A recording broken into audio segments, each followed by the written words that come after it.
I'm Sam. Today we're talking about 1-2-3 game, and my favorite number would be the winning 3. That's not fair. You took my favorite number. Basic bitch. Oh. Are you only doing numbers 1 to 3 or any single digit number will do? Oh, we can do any number. I just think in this specific circumstance, 3 is the best number for me. Well, you're wrong, but we'll get to it. So yeah, Link, favorite number, just any number, I guess. Hello, I am Link, and my favorite number is 6, as in the number of points the winners won with. Oh, snap. Also, it's nice and divisible by 3 and 2 and 1. Oh, you got me clean. I'm Mr. Squid, and this is Jinho's season. Of course, my favorite number is 2. Damn it, that was mine. Damn it, I gotta think of another one. Oh. I changed mine also. Well, ideally we shouldn't be saying the same ones. Okay, I am Reese, and my favorite number is 7 for the best episodes of each season of The Genius. We all love that season too, don't we? I don't even remember which one was episode 7 in season 2. Oh. It was... It's the bad one. Let's leave it as that. It's the bad one. Okay. I don't want to trigger Squid into rambling on for like an hour. Alright. I'm Uri, and my favorite number is 5, and I have no relevant reason. It's just because it's aesthetically cool. I agree with that. Wow. Yeah, this means Erie's the hardest to defeat in psychological battles, because Erie's random. Wouldn't want to go against her in black and white. Oh, Alright, so I don't know what we want to start talking about. Alright, I feel like a good place to look for formatting is just in our podcast notes, and we just kind of run through the events, at least in the way that we remember them, and we just add our notes when they're relevant. Okay. Mhm. a good idea. Yeah, I just have my notes up. So, the start of the best show on television. In retrospect, surprisingly cheesy. Is it cheesy? It's mildly interesting the first time you see it, but the second time you see it, it's just kind of adorable in how ridiculous it is. Yeah. I don't know. I still really like it when I watch it. Oh, yeah. My mom watched The Genius over my shoulder one time. She said it was like a video game reality show.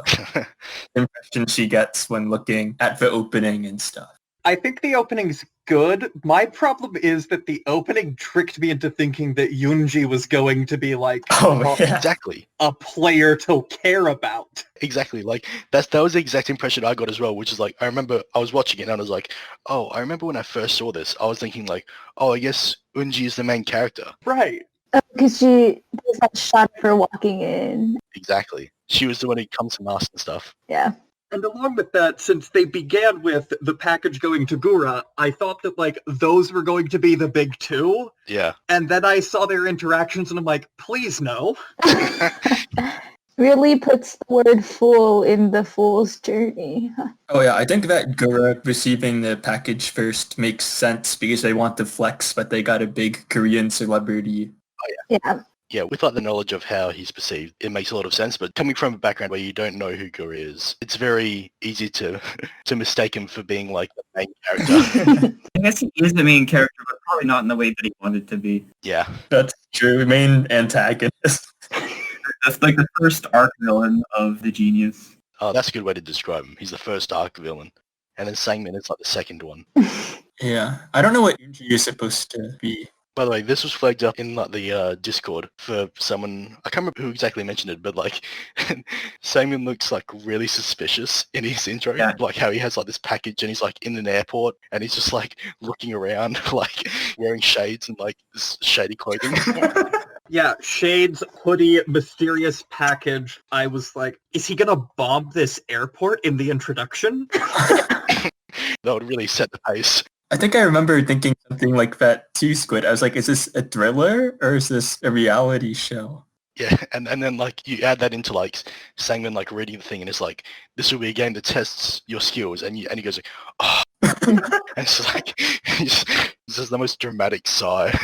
I, however, think that the best introduction by far, just for the irony of it, is that Yoram gets introduced as she's a pool player that Can calculate. is elaborate and uses mathematical calculations, and like 5 minutes later, when I see numbers, my mind goes blank.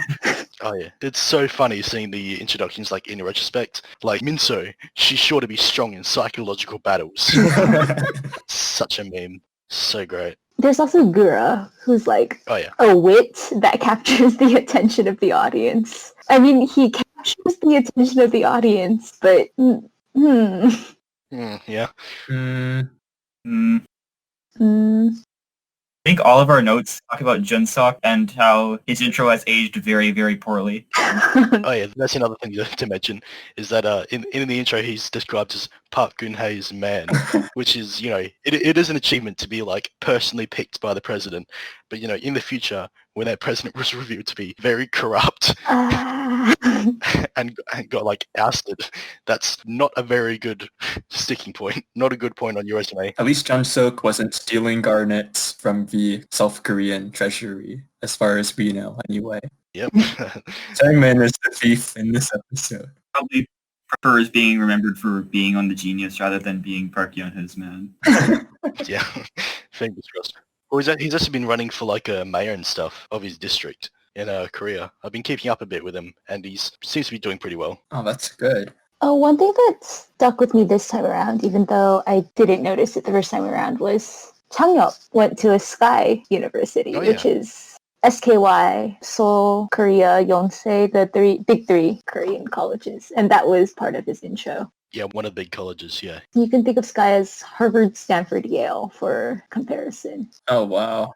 Oh, actually, onto that, something I also noticed in the introduction, which I thought was funny, is that you have Changyeop and he's reading his introduction letter, like in his classroom or whatever, and then you get to Jungmoon and she's like reading it in front of this monument, and it's hard to tell if you don't know like Korea, but that's actually like the symbol of her university, and it's so heavy-handed because like it would be like the equivalent of trying to convey that someone was in Paris and then having them read the letter, literally just standing in front of the Eiffel Tower. Like this is that heavy-handed. It's funny.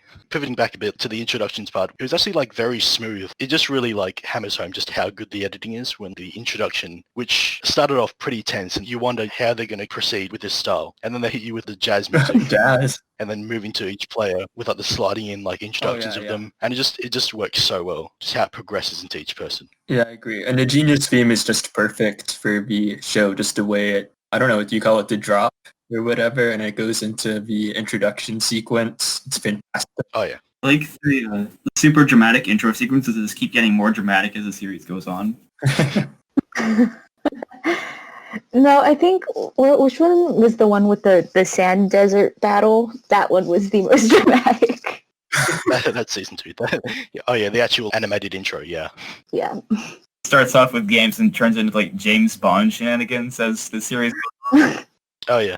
Yeah, like season 3 just has like straight up like a gun that comes out and like shoots someone. I think it shoots a chess piece, I think. No people. Yeah, I think so, yeah. Well, actually both. Never mind. I was going to say no people were harmed, but they harmed both people and chess pieces. I wouldn't want to be shot with a chess piece. That would hurt. Yeah, I mean, it probably wouldn't even kill you. It'd just like really be painful.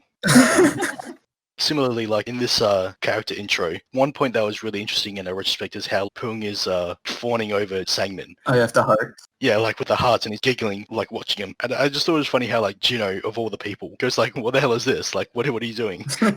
It's just a nice little moment when you consider greater scheme of how their relationships end up panning out, with like Sangmin pretty much just like rejecting Pung and being like a major antagonist towards him and stuff like that. And Juno being his arguably only ally. Yeah. Speaking of which, I think there's also something to say about the parasocial relationship between Pung and Gura and Sangmin, in that Pung is literally pretty much starstruck at the beginning. Oh yeah. It is interesting to see how like their outer like reputations have such an almost direct impact on how the games play out, like at the start at least. Is Minseo a big celebrity too? Because I think the way they treat him seems to indicate that he has a lot of influence. Minseo? What, are you talking about Minseo or Minseo? Or at least it might be his force of character. I'm talking about the gambler Minseo. Oh, Minseo. Yeah, Minseo. Minseo. Yeah. Good thing that both gone pretty quickly because the confusion would confuse me. Yeah. Conspiracy. You can just call him a teacher Cha to keep things simple. We can call him Simple. Simple. Yeah. I like how Gura almost immediately after the introduction, one of the first things he does is immediately start talking shit about people. Oh yeah. Guru's like first line is like, oh man, this is so unnatural. And then like his second line is like him going like, hey, are you Changyeop's age? And then his third is saying that he doesn't trust the dealers. Yeah. And it's like such a perfect trinity of dickish behavior. The other thing I wanted to comment on in the intro is they apparently are going for a black theme. Oh, yeah. Like, everyone shows up in all black except for 3 people. Jung Moon, who for some reason shows up in, like, a blue party dress. Hey, that was hot. And I'm just like, you are not fitting the aesthetic at all here. Yoram, who's in a more demure and a bit more classy, but still blue dress, I'm like, why don't you own black? And then I noticed Gura, who decided to wear a red shirt with a dark red tie so that the tie disappears into the shirt. I'm like, no, you wear a black shirt or you wear a white shirt. Have you not? It's part of his wit, okay? He captures the audience. It's just, I noticed that, and I just get a bit enraged because I'm like, you 3 didn't understand the dress code assignment, and it constantly pulls focus. I mean, I don't know if there was an actual dress assignment. I think there definitely was a dress assignment. I don't know. I don't like the dress code they had with all black just because it actually makes it a lot harder to tell Oh, yeah. who is who. Like in Survivor, some other reality shows, at the start when I recognize people, I'll be like, oh, that guy is hat guy, or that person is blue shirt man. Or that girl is bikini girl. It's not very helpful for people with prosopagnosia. Oh, yeah. That's a great reference to make on a podcast when not many people know what that is. Sorry. My favorite things about the Genius is the increasingly wild outfits people start to wear as the seasons go on. Oh, yeah. It's that, but it's just kind of, it's funny to see Gura in his like red vest or whatever. Yeah. My favorite part is probably the games improving, but who knows? Maybe that's just me. That's a good. Well, I mean, obviously not. That's the most important things, but not. Yeah. I do have some thoughts on what people show up in, particularly Mr. Stop Spending Garnets because I'm in bankruptcy, who shows up in mink coats. Well, hey, I mean, he balances out, though, by, like, showing up to a scamming horse race in basically, like, a raincoat. Speaking of Mr. Bankruptcy, I forgot to bring this in, like his intro. Oh, yeah. They said that he knows how to turn crisis into opportunity. But no, he just debt, dude. It's like, no, he's about $2 million in debt at this point. No, it's like, that's not an opportunity. the opportunity is being on the Genius, I guess. It was his breakthrough into big shows. Yeah, I think that would be an accurate statement now because he has been able to like turn that debt into like a brand image. But like at that point in time, that really was not the case. Donks. I like how they really stretch for some of the intros. I remember Kyungran's. The only thing they mention about her is that she's pretty. It's like, oh, okay. In fairness, I don't think there's much to talk about for Kyungran because I don't think she has an impressive educational background or anything. So there are some people that like there's not much to talk about. You can talk about her as a broadcaster, say that like, oh, she knows what to say and how to say it and knows how to command people's attention and things like that, you know? Yeah, I suppose. Yeah, I suppose it's probably something that I would resort to if I had to write like 13 introductions. There's really not much to talk about that would actually be engaging for the audience. So I might as well just like skip forward. But for what it's worth, she's a very Accomplished, broadcaster. which I think they did convey by talking about how like she's like the 9 p.m. news or whatever. Mm-hmm. I did notice, though, that they use a lot of the same language to describe Kyungran and Yoonji, and I'm just like, you do know that you don't have to describe every female as being attractive. Yeah. Well, I mean, that is fair, the attractive part, but they are very similar in terms of like a background. Yeah. I wish they caught was literally anything else about Kyungran to describe. Like, if they had mentioned literally anything else, that would have been fine, but I thought that was... I agree with Blink. In retrospect, it is a bit of a robbery. Mm-hmm. Yeah. Anything else about the intro before we get into the main match? I have just a few more little notes. One thing I want to talk about is just to quick harken back to the dress code. How good does Changyeop look? That suit is so stylish. Agreed, but also gotta mention my boy Sunggyu. That earring really did it for me. Really completed the look. I mean, I'll say it. I think Changyeop looks better than Sunggyu. Speaking of some people who look good, you're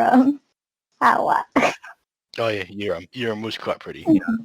Oh yeah, and just the last thing I wanted to flag up, Lisa, is that I just think it's ironic how they introduce and go like, the deathmatch is a one-on-one game. The first one-on-one game we actually see is going to be in episode 6, like halfway through the season. Yep.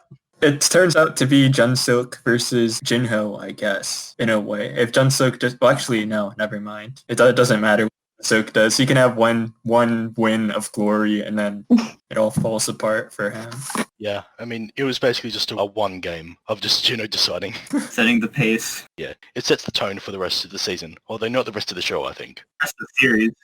I don't know about the rest of the series, because it does transition more into like an actual one-on-one game. I meant Jinho making the plan for everyone. Oh right, I was talking more about like how like the deathmatch, the game that they choose. So yeah, the deathmatches for the most part get better as the series goes on in terms of actually being one-on-one games. Oh yeah, absolutely.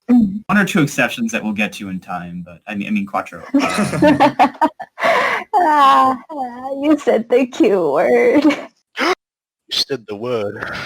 Yeah, winning streak, well, I guess we'll get there at the end of the episode, but definitely a weird way to start off the series. Yeah, it was odd, but it was appropriate. I think it was meant to just ease the viewers into the social climate, I guess. I don't know. But I'm still not a fan, but... As a viewer, it makes sense. As a player, I would hate to play it. Yeah.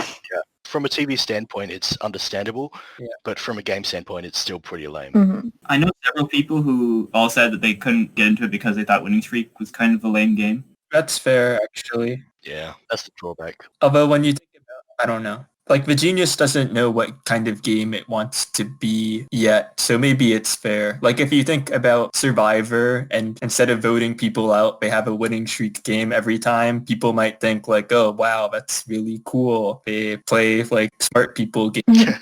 Yeah, I think that's fair. Looking back at these early episodes, they are very social heavy, and it's not until episode 5 really that you get a main match where there's things besides a social game that is important to it. I might disagree a bit. I think there's parts where like you can have strategy in Zombie Game, and technically you can have strategy in Abundance and Famine, but they are very social-based games more than they are strategy. And I think it takes a while for the show to decide that they are going to focus on the strategy side in designing things. Yeah. Yeah.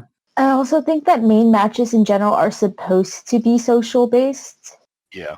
Oh, really? I might question that more as like because the first game they designed was open pass. They did have like a target in mind, and I think it's more a result of just them having to accommodate more people that the games kind of intrinsically can't avoid being social. So it's more that the main matches just have a natural transition from social to more individual as more pieces get removed from the game. I think a good main match, especially early on, is one that has sort of the right mix of social and like strategic individual stuff. And yeah, I think it ratio of strategy to social should probably increase as the season goes on, but I think the main match has right balance of both to be interesting to play and to watch. Yeah, I think 1, 2, 3 game has a good balance. Yeah.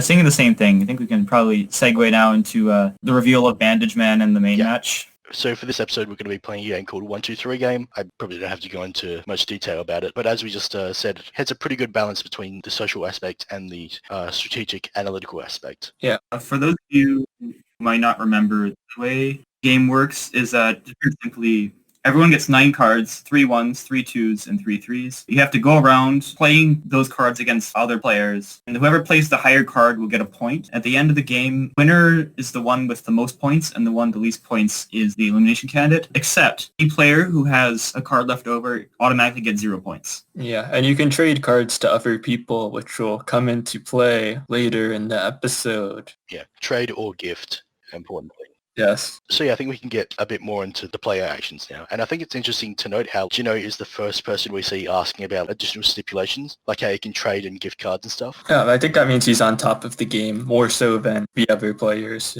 Yeah. It does set the tone, but it seems like at first people seem a bit confused as to how they should actually go about it. And the first plan we really see is Jimmy Cha's the famous simple plan that ends up being the baseline for what everyone ends up doing in this game almost. It was very good for the intro of just like having like a presence there to explain the less surface level aspects of the game and provide a little baseline. Yeah. That was really I nice. do concur with Jinho's confessional about Minseo not aiming to win, just trying to feed everyone status quo of 3-3. Oh yeah, I think that's like a really good indicator of just how far ahead of the curve Juno was. Because, he heard this strategy that 9 people ended up basically using, and he was like, oh, this is just a throwaway strategy. Like, even John going with the strategy almost, like, more or less. Like, he didn't try to outpace everyone, but I guess Jinho is that just thinking that far ahead of everyone already. Didn't notice until the rewatch. Yeah. Yeah, on a rewatch, I think there are like 4 or 5 people that stand out as like having really distinctly good game sense and a good mindset for the game, which is Jinho, Junseok, Jungmoon, Changyeop, and arguably Teacher Cha. I think it depends on how you read Teacher Cha's actions. Because at first I thought he was dumb for only doing 3-3 and not understanding. You can go, he did understand.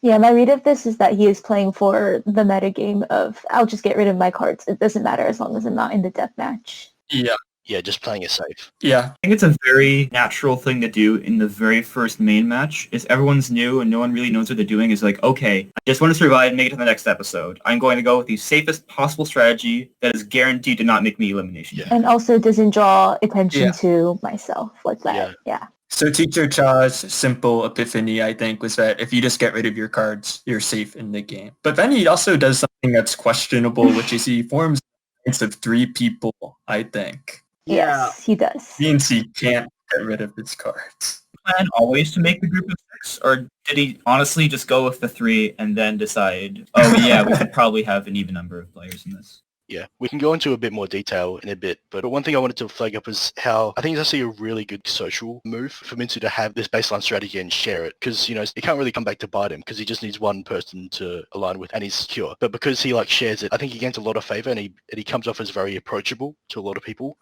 Which I think will serve him very well. And it might just be a result of his natural tendencies, but either way, I think it's an indicator of a good social game. I thought it was solid. I noticed more that, there's a reputation within Season 1 of certain players being really good. And generally, I think Season 1 might have the most respected Final Four of any season. Yeah, probably.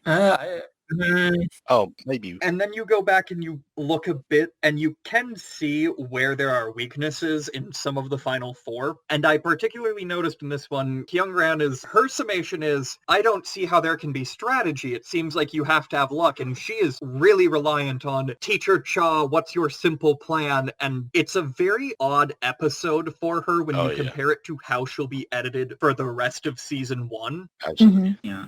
Not just on they'll get into her undersided moves later in the episode, but at the start, she's coming off a bit incompetent or dependent, and that is not the edit she gets for any episode ever. This is the only episode in which she has edited as being a behind-the-scenes manipulator. Instead of just the good ally hero of justice, she sort of is through most of the rest of Season 1 and 4. I don't know if she gets that edit, though. I think she just gets the scary woman edit. Yeah, she gets the spooky music. Yeah, it's like a subset of that. I think she basically gets 3 main edits in Season 1. The first edit is on the first half of Episode 1, where she's going I just didn't get the game. It's it seems like it's all luck. And then it's the second half of Season 1, where she's kind of being quite snaky. And then the third is when you see that the snakiness was kind of more aggressive gameplay that transitions into more honorable image. Yeah, I think none of those edits are really fair to Changyeop. I feel like her edits were fairly fair. It's pretty much about as fair as I think most people get edited.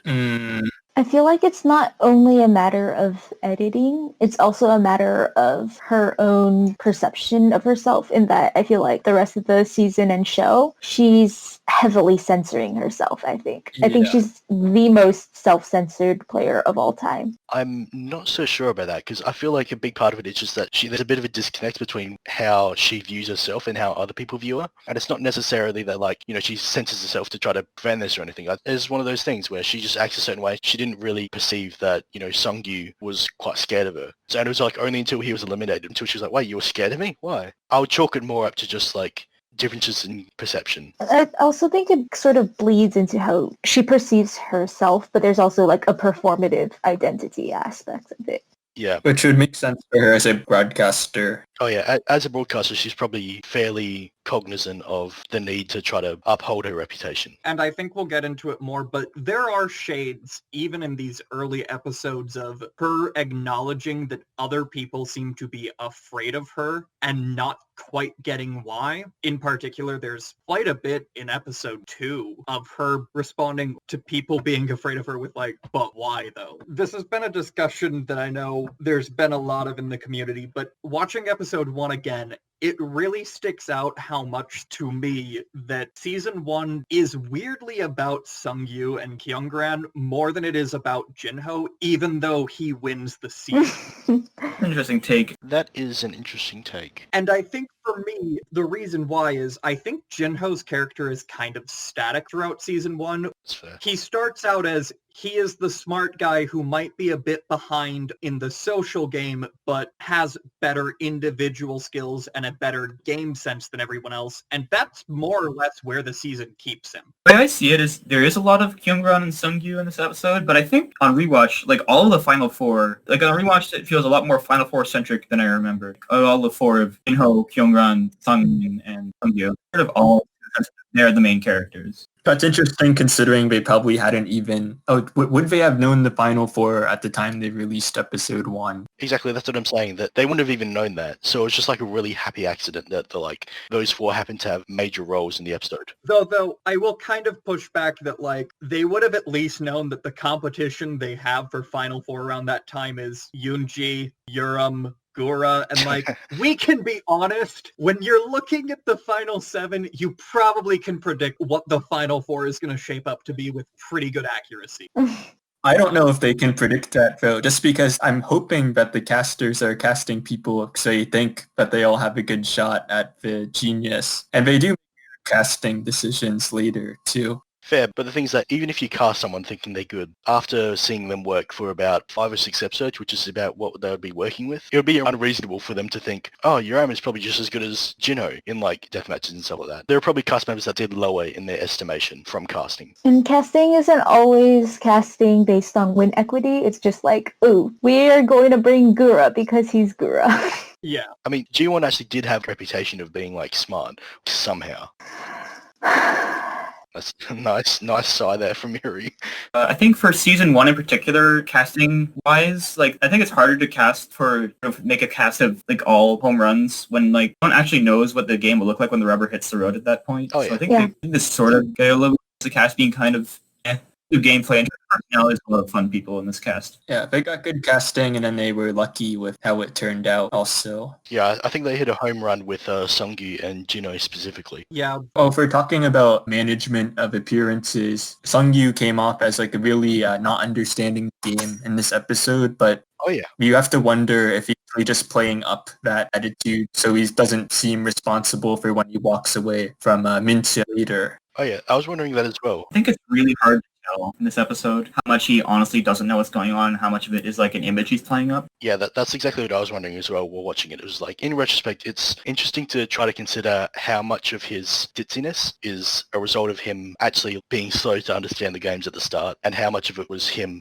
putting on an act kind of and playing it up. Mhm. It's possible. Because he does have, I would say, fairly significant blunders early in the games, like in this early stage. But towards the end, he does show that there is an actual real talent there. When he joined with Kyungran and Jimmy Cha, was there already lined with the three of Gura, Sungmin, and Poon?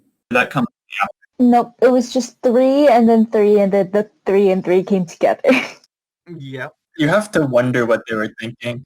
Back to Sunggyu, I feel like at the beginning he wasn't, well, towards the middle, he was definitely leaning into the persona character. By mid-season, he was sort of abusing that meta of, oh, I don't know what I'm doing a little bit. But towards the beginning, he was just leaning into his natural character for television personality's sake.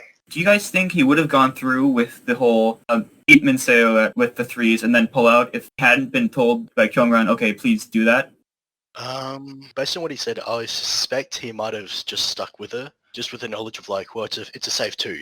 I suspect that might have been what he did, but it's hard to tell. He did seem to be really waffling back and forth, and then it kind of took Kyungran going like, if you go with her, you're betraying Yeah. Minseo and me. It's quite hard to tell. I think it's just not a good position to get yourself into the first place, is to have two directly opposing commitments early in the game. It's just... Oh yeah, absolutely. Sunggyu makes up for it later on in the season, but I just think that's not a very good play in general, especially at this stage where everything's so social. He handles it the best he can by just kind of going off, pretending to be very passive when he goes off with Kyungran, so he manages to cast the blame on that play for abandoning Minseo onto Kyungran when really Sunggyu should be having that responsibility for making that choice himself. Yeah, unintentional or not, he really does like shirk away that responsibility onto Kyungran. It's quite funny. It was interesting watching Sunggyu in this first episode and seeing his thoughts. I particularly love that for how much him and Sungmin will become a duo that people view as this really tight bond. If you watch again, like, his first reaction to Sungmin is, the guy's an idiot. He's not careful with his alliance proposals. Is he drunk? And I think the "is he drunk" line, when I was rewatching, that came out to me and I'm like, it is really fascinating to consider the reputation in some circles of like, oh, they were this duo and Sungmin really carried Sunggyu. When you go back and watch and Sungyu's like, he's dead weight, Yeah. but I guess. I think for me, I see those two primarily less as like a game alliance and more as just like two people who are kind of fun to watch on TV together. Mhm. Yeah. I think that's more accurate of a description than Yeah. how some people seem to view them as like the power duo who were like ride or dies and wouldn't betray each other for anything and viewed each other with nothing but love. I mean, we're going to have a lot to say on both of those as the series goes on, but I think of season one of like the first three things I think of will always be the note passing and confined scamming horse race. They have some great character moments. Yeah. Oh, by the way, I probably should note, just for the record, that we do realize that Squid is kind of hamming it up a bit with how Sunggyu viewed Sangmin as like dumb. He didn't actually say like, oh man, Sangmin's just dead weight. He's just like, oh man, he's really careless. He's quite not cautious. Yeah. This is a good episode for Sunggyu confessional one-liners. Oh yeah. Yeah. Subject of Jinho, his playstyle is, how shall I say it, cheap? Cheap. Cheap. That's funny. Beautiful. Yeah, that's great. It's just a nice contrast with his actual gameplay. And later, after he wins, between the end of the game and Minseo selecting her deathmatch opponent, well, I really would like to go to the deathmatch against Minseo, but I can't because I won. Yeah. That's a really good line. I think it's got to be his personality talking, or persona talking, or image. It would be so much better if Juno won after that. That'd be so amazing.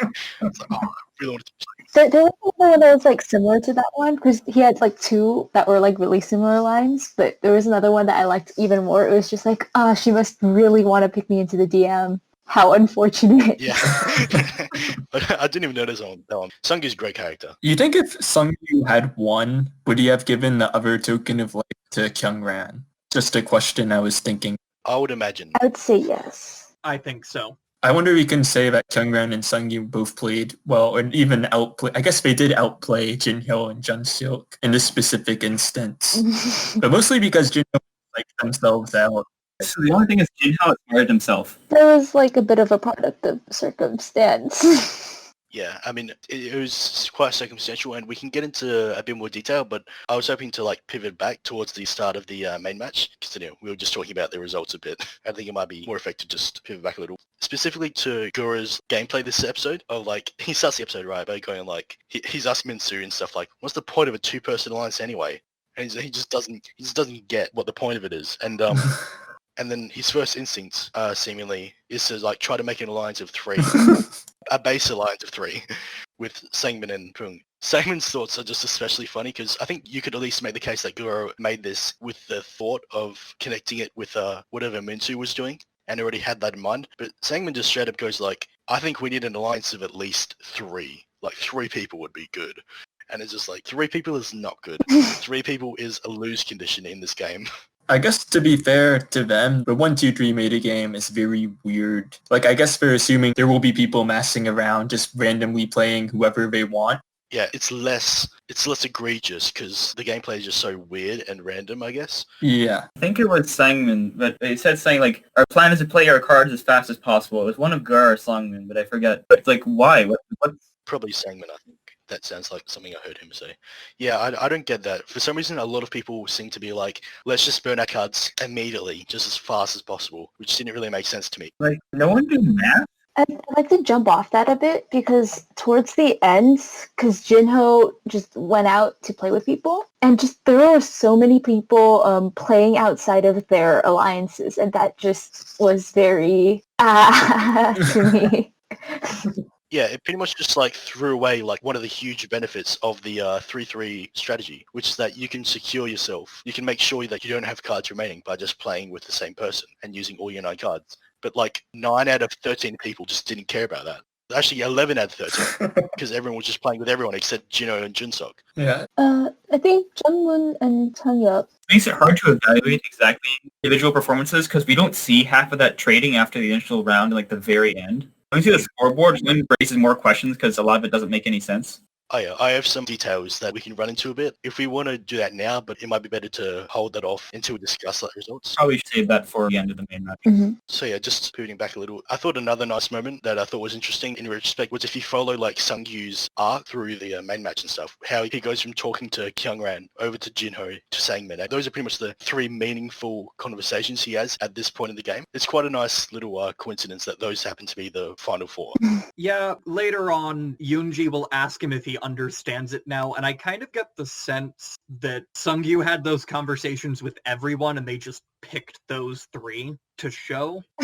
Oh yeah, fair. My main thing is just that I think it's interesting that those are the ones they chose to show. Even if they know that those 4 will have like an interesting dynamic, it's interesting that they picked exactly the final 4 when they would have only been up to about episode 6 or so, I think, by this point in actual recording. I think it goes back to what you were saying earlier that the final 4 sort of ended up as being the big character personalities of the season. Like Sunggyu, Sangmin, Jinho, and Kyungran are sort of, especially as the end of the season, they're kind of the main characters anyway, even before they become the final 4. Yeah, exactly. That's the interesting thing is that it seems like they were so impactful on the events of the series that basically from the start, they were the 4 people moving the action. Yeah, and they were all moving it in a way that didn't kind of take all the energy in the room, like Gura and even Teacher Cha to some extent, I think. Yeah, they left room for other people typically. Yeah. Yeah, it's really interesting to go back and watch just how very lucky they got with that Final 4, because there were places where some of that Final 4 could have dropped, and you could end up with, like, Yoram or Yoonji in the Final 4 instead, and those would have been a much weaker end for the season. Yeah, we got lucky. Hey, we don't know. Yuram could have been saving her hidden power. Little did we know that Yuram would have been a god at confined scamming horse race, even though she was absolute trash at the regular one. She would bring an awesome partner. Yeah, she'd just bring Jinho, and then he would just win it for her or whatever. We should talk about and Junseok, how they played in 1-2-3 game where they went off in their own room. Oh yeah. Junseok robbed. Probably talk about both pairs of people who actually tried to win the game. Yes. Yeah, I think there are pretty much 4 people to talk about in this main match, aside from Minseo, but we kind of already covered him. For Jinho and Junseok, I think it's interesting to note that in the community, it often gets painted as like, oh, Jinho and Junseok didn't really have a good grasp of what was going on because they were just sitting in their room strategizing for like loads of time. I think if you actually look at the clocks in the room and stuff, they only strategize for a few minutes before actually going out and executing their plan. Yeah. Of course, this is the first Jinho plan in the whole series, which is always a sight to see. He comes up with this plan that destroys everyone, but this time he doesn't realize how far ahead he is in his thinking than everyone else, and his plan, which would win easily, is just abandoned in place of one that only ties instead in the end. Important note, just for the record, that I would consider this Jinho and Junseok. Yeah. Just, not leave out Junseok out of the praise. Yeah, you actually definitely see Junseok and Jinho wandering around a lot in the background, so that they're out and about socializing. Although Junseok does make the slight oof of walking into a room that's taken, sitting down, awkward. Oh, I love that moment. It's pretty funny. Awkward room walk-ins are another highlight of the genius for me, is when people awkwardly walk into a room where a bunch of people are in the middle strategizing. The other moment that I noticed from him is that he's talking with Teacher Cha, and I think it's Yoonji and Yuram, but they're talking in the main hall, and he mentions that he wants to get rid of Jinho right off the bat. Oh, yeah. I suspect that was from earlier in the episode. It's like before the main match has even started, while they're still just talking things out. And that moment, I've always kind of wondered, like, if it got back to Jinho that, like, hey, you're being targeted. And if that ended up factoring into that DM. Good point. That is interesting. I would probably say not, because I feel like that was clearly like a joke from Junseok, and Jinho isn't the kind of person who would like obsess over someone joking about taking him out, like Gura would. People joke about taking Jinho out like the whole time he's on the set of The Genius. Oh yeah. So I think he's not the sort of person to think about it too much. He's got a thick skin. I don't think that comment matters. I think it really does matter that he ended up disrupting Gura, and I think that is like the sole cause of why Gura wants to eliminate him for the rest of the episode. It might be why Gura was so like hell-bent. No, hold on a sec. Important note, because that wasn't Jinho. Jinho didn't interrupt the group. That was Junseok. Yeah, like Junseok is the person who interrupts Gura and has that kind of conflict with him. But for some reason, Gura is so hell-bent on screwing over Jinho. He's specifically saying target Jinho over Junseok. And it's just such a weird, like, vendetta against him. Yeah, does he think since he's a gamer, he'll be good at the game? I don't understand. I also want to say that I feel like the person who effectuates that genuinely is not Gura, it's Sangmin. I would disagree with that, but we can get into it a little bit when we get to the DM. Anything to talk about for the other two players who tried to actually win the game, Changyeop and Jungmoon? I don't think they're actually trying to win. They're just trying to be better. Yeah, I want to talk about Jinho and Junseok a bit more though, because I feel like there's one detail that kind of gets misconstrued, which is that the idea is that they were dumb because they like strayed from the strategy, even though they should have known that like everyone else would only have 3s left. There's actually like so much wrong with that sentiment. Yeah.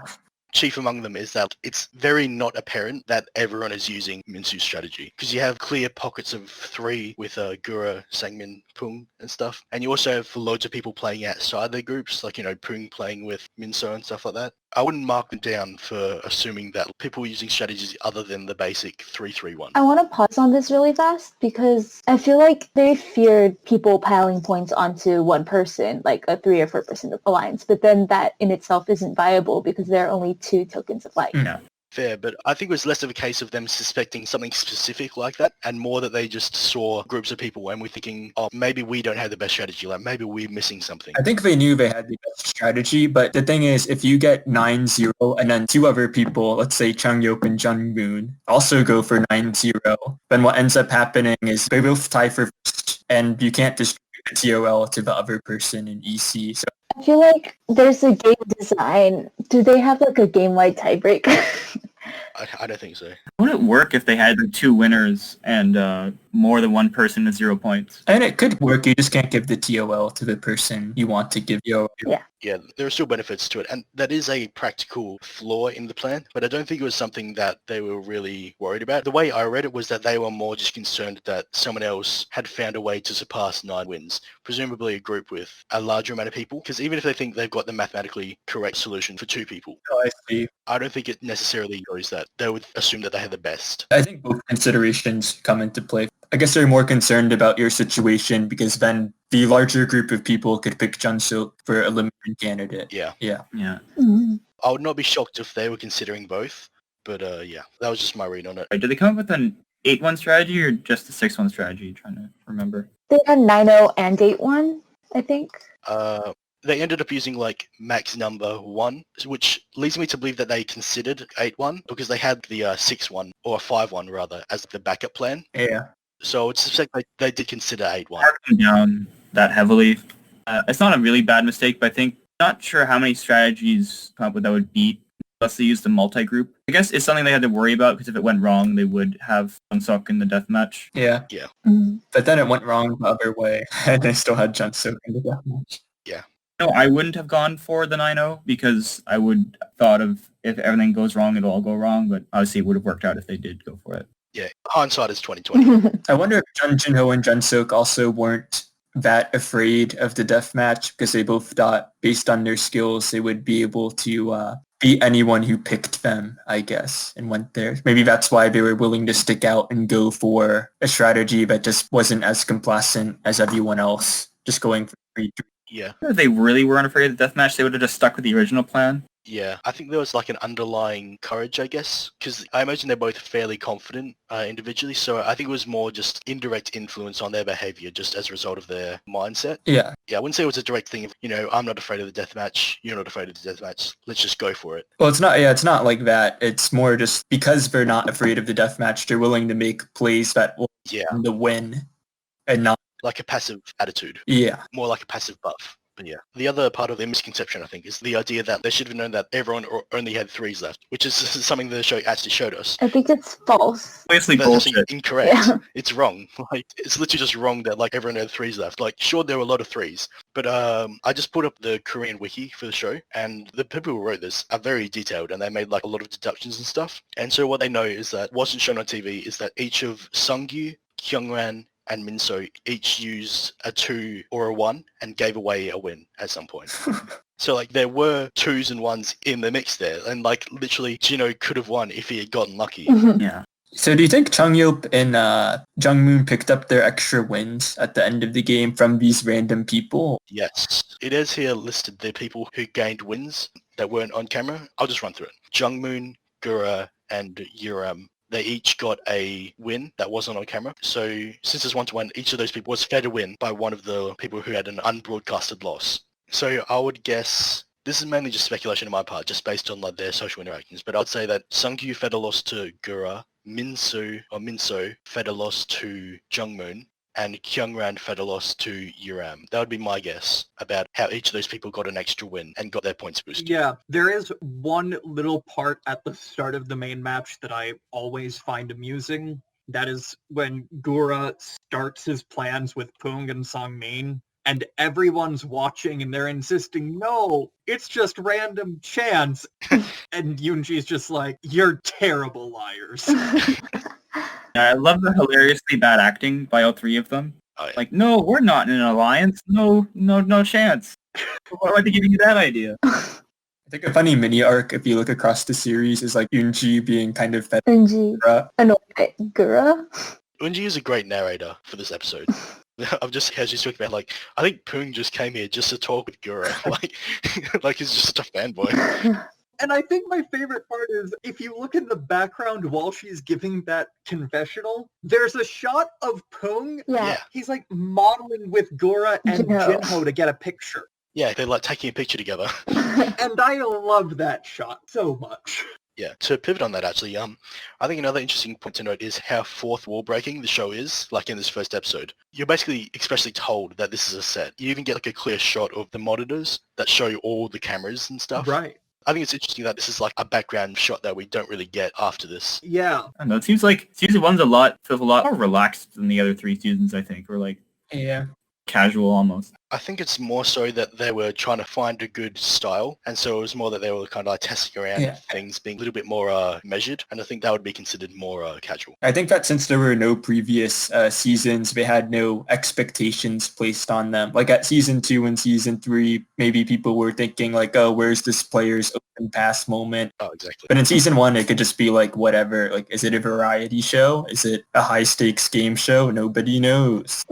Yeah. Just a quick touch on an example of the fourth wall breaking thing I just remembered is that you have that weird shot of Gura talking about how he needs to work with Sangmin and Pung, whatever, and then you see him literally just walk out of the confessional, and then it cuts to him like going and talking to Sangmin and Pung. It was just an interesting edit. It kind of gives you a feel of just how much they were kind of experimenting in this episode, like with all the flash forwards. Like some of that I editing. Flash don't forward. I did not think like I the flash the forward. flash For forward. this episode Sorry, are... wait, I just like how the second someone says flash forwards, like 4 people start talking and just like trying to get out their hot takes about the flash forwards. Yeah. So just for reference, the main flash forward I'm talking about is around 20 minutes into the episode. They actually flash forward to Unji. Am I saying her name right now? Iri? Yep. Unji. Close enough. You're good. Okay, close enough. Sure. Unji saying Unji. Unji? Unji. Unji. Unji. You're good. Just It's close enough. Okay, yeah. 20 minutes into the episode, they have a flash forward where Unji is saying that Sunggyu won with 6 points or something like that. So they actually review the results of 1-2-3 game, and then they go back to 1-2-3 game for like 20 more minutes to show how it plays out. But by that time, you already know the results. Also, that someone betrayed Minseo. Oh yeah. They just bleep out who it is. It's true. We don't know how he won. Yeah, the thing about the wind, though, is I feel that that's not quite accurate because the moment they flash forward to, we see that later as just like a quick, oh, Sungyu's in the lead. I don't think it necessarily spoils that he wins. No, they literally say that he wins. I remember this. The moment I remember is just her getting up and going like, wait, Sunggyu is first? Oh, okay. Sungyu's first. Yeah, is this the most spoilerific flash forward in the series? I think there are a few that take the cake for that one. But that spoiler, the only thing I remember about them saying like, the actual result is saying that Sunggyu is first, and then when that scene comes up later, it's more them just talking about, oh, Sunggyu is in the lead. Like, he has 6 wins. I need to go back and check the scene. I don't recall the exact phrasing. Could have said first or could have said one.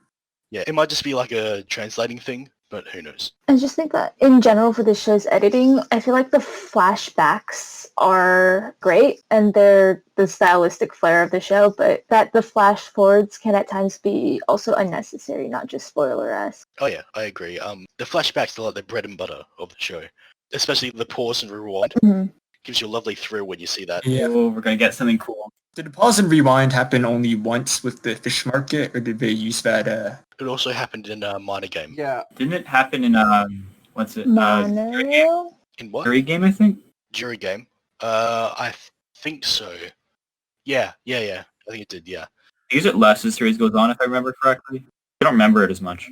I think the pause and rewind comes up more often, actually, because it doesn't come up at all in, like, Season 1, I don't think. And it comes up steadily more. Wait, was it not an election game, or am I misremembering that? I thought it was more of a flashback. Yeah. Yeah, I think that might have been a general flashback. We might see more, but to quick talk about the flash forwards, I'll defend the use of flash forwards because I feel like it's a really unique editing technique. Used well, I think it can be really effective. It just so happens that it wasn't used quite so well any of the times it showed up in the Genius. They come before commercial breaks, right? Usually. Good way to keep the audience attention, I think. Right, but I understand the context of it. It's weird in watching it like we did and just flash it straight up, like as a whole 1 hour long shot, but... I also feel like it can be really useful to trying to kind of change the way you're perceiving an episode. In Catch the Burglar, for example, they have the flash forward, which I think is the most spoilery flash forward of the entire series, where they basically just spoil that Gura and Juno in the deathmatch. And I feel like it adds a unique flair to the episode where it's more about like, how did Big Village botch things so badly Yeah. that 2 of their members are in the deathmatch? Yeah, I think that's justifiable. I think in 1-2-3 game where they do have a shot that I'm looking at now where they say that Sungyu's in first place and then they say he didn't win. You know he didn't win by luck, right? I can see about that. Their intention is to make you wonder like, oh, who was supporting Sunggyu and how did he win after he seemed so clueless? Yeah, it adds like a mystery aspect to the episode. But I feel like it fails to do that. I don't know. It just makes all the other strategies of 1-2-3 games seem kind of like irrelevant. Like we already know that Jinho and Junseok won't succeed in their plan. Well, they won't overtake him, at least. Yeah. Or at least it heavily indicates that. Right, and I think it really takes a lot away from Jungmoon and Changyeop, who realistically they should have gotten a bit more credit and attention for being like the one duo who, aside from Jinho and Junseok, who think we can do better than just 3-3, but it's really overshadowed because you start right away knowing that Sunggyu is going to have 6 wins, so if they've only got 4 and you know Sungyu's at 6, well, it doesn't really matter. They have 4, they're not winning, and it doesn't matter if you have 4 or 3 from the perspective of not losing. Yeah. Mm-hmm. Yeah, the thing I was just going to attach onto that was just that the flash forwards in this case don't help them, I think, in an indirect way by like kind of showing that they're not really involved in any of the action. Mm-hmm. It's all about Minseo, Sunggyu, and then like, oh, who supported Sunggyu? But you know, it definitely wasn't Changyeop or Jungmoon because those 2 are just tied at the hip and they're isolated. They don't really become a big presence in the episode, unfortunately, despite being so talented. Yeah, I really did feel bad for Jungmoon and Changyeop. I do want to give them more credit for coming up with a plan like, okay, we can put something better than this 3-win plan, the better plan, and they end up not actually mattering all that much and I get left out of all the things, including the editing. I think something that's unsatisfying about the flash forward to me also was that we learn who the backer is, right? Kyungran. It ends up not being very relevant to the episode or even the rest of the series. Well, I guess arguably you could say it feeds into Kyungran's image, right? As someone to be intimidated by. But it's not relevant to this episode and its results. Yeah, it doesn't amount to much. Yeah. unfortunately. It's kind of where you want like big build-ups to end up leading. Yeah, it's just like this big build-up to, well, who backed Sunggyu? What's going on? And then when you find out, it's just like... And it doesn't matter in the end. Yeah, it's just like, well, that was interesting to find out, but that's totally irrelevant to like Minseo picking Junseok and Junseok losing and just like all this happening. And it's just really... Yeah, it's just dropped the ball a little. So in that sense, it's fairly misleading. Yeah, that's fair. I would argue that misdirects are quite often quite helpful in... storytelling. Oh yeah. Like I think in season 3 there's a flash forward where both Yu-Kyung and Dongmin have like miser stickers all over them. Yes! That's my favorite flash forward. It is. That's a really fantastic flash forward. Exactly, that's it. I couldn't think of a good flash forward. That's it. I'll defend that one to my dying breath. I love that flash forward. I can't wait to get to that episode so I can talk about that in more depth. I agree with you. But for me, the flash forward is good because you see that they're arguing and negotiating about something, but since you don't know the context of the flash forward, when you get there, there's still a twist because they're negotiating about who's to be the loser of the main match. Like, Yu Hyung's like, I want to be the loser. Dongmin's like, no, me. But when you see back at first, you expect them to be negotiating the opposite. Yeah. Yeah, it hides just enough information for it to be riveting, and it's meaningful enough. That's a really good payoff at the end, which is just exactly where you want to be with your like editing. Yeah. The flash forwards when they misdirect, like an open pass. Yes. For all of the flash forwards about Yuram and her turn and whether RNGesus will save her. Mm-hmm. And nope, turns out the highlight is, we all know what the highlight is, of course. But I thought that was pretty amazing, the misdirection. That's an example of a great misdirection. Okay, I will concede to these. Yeah, retract your take immediately.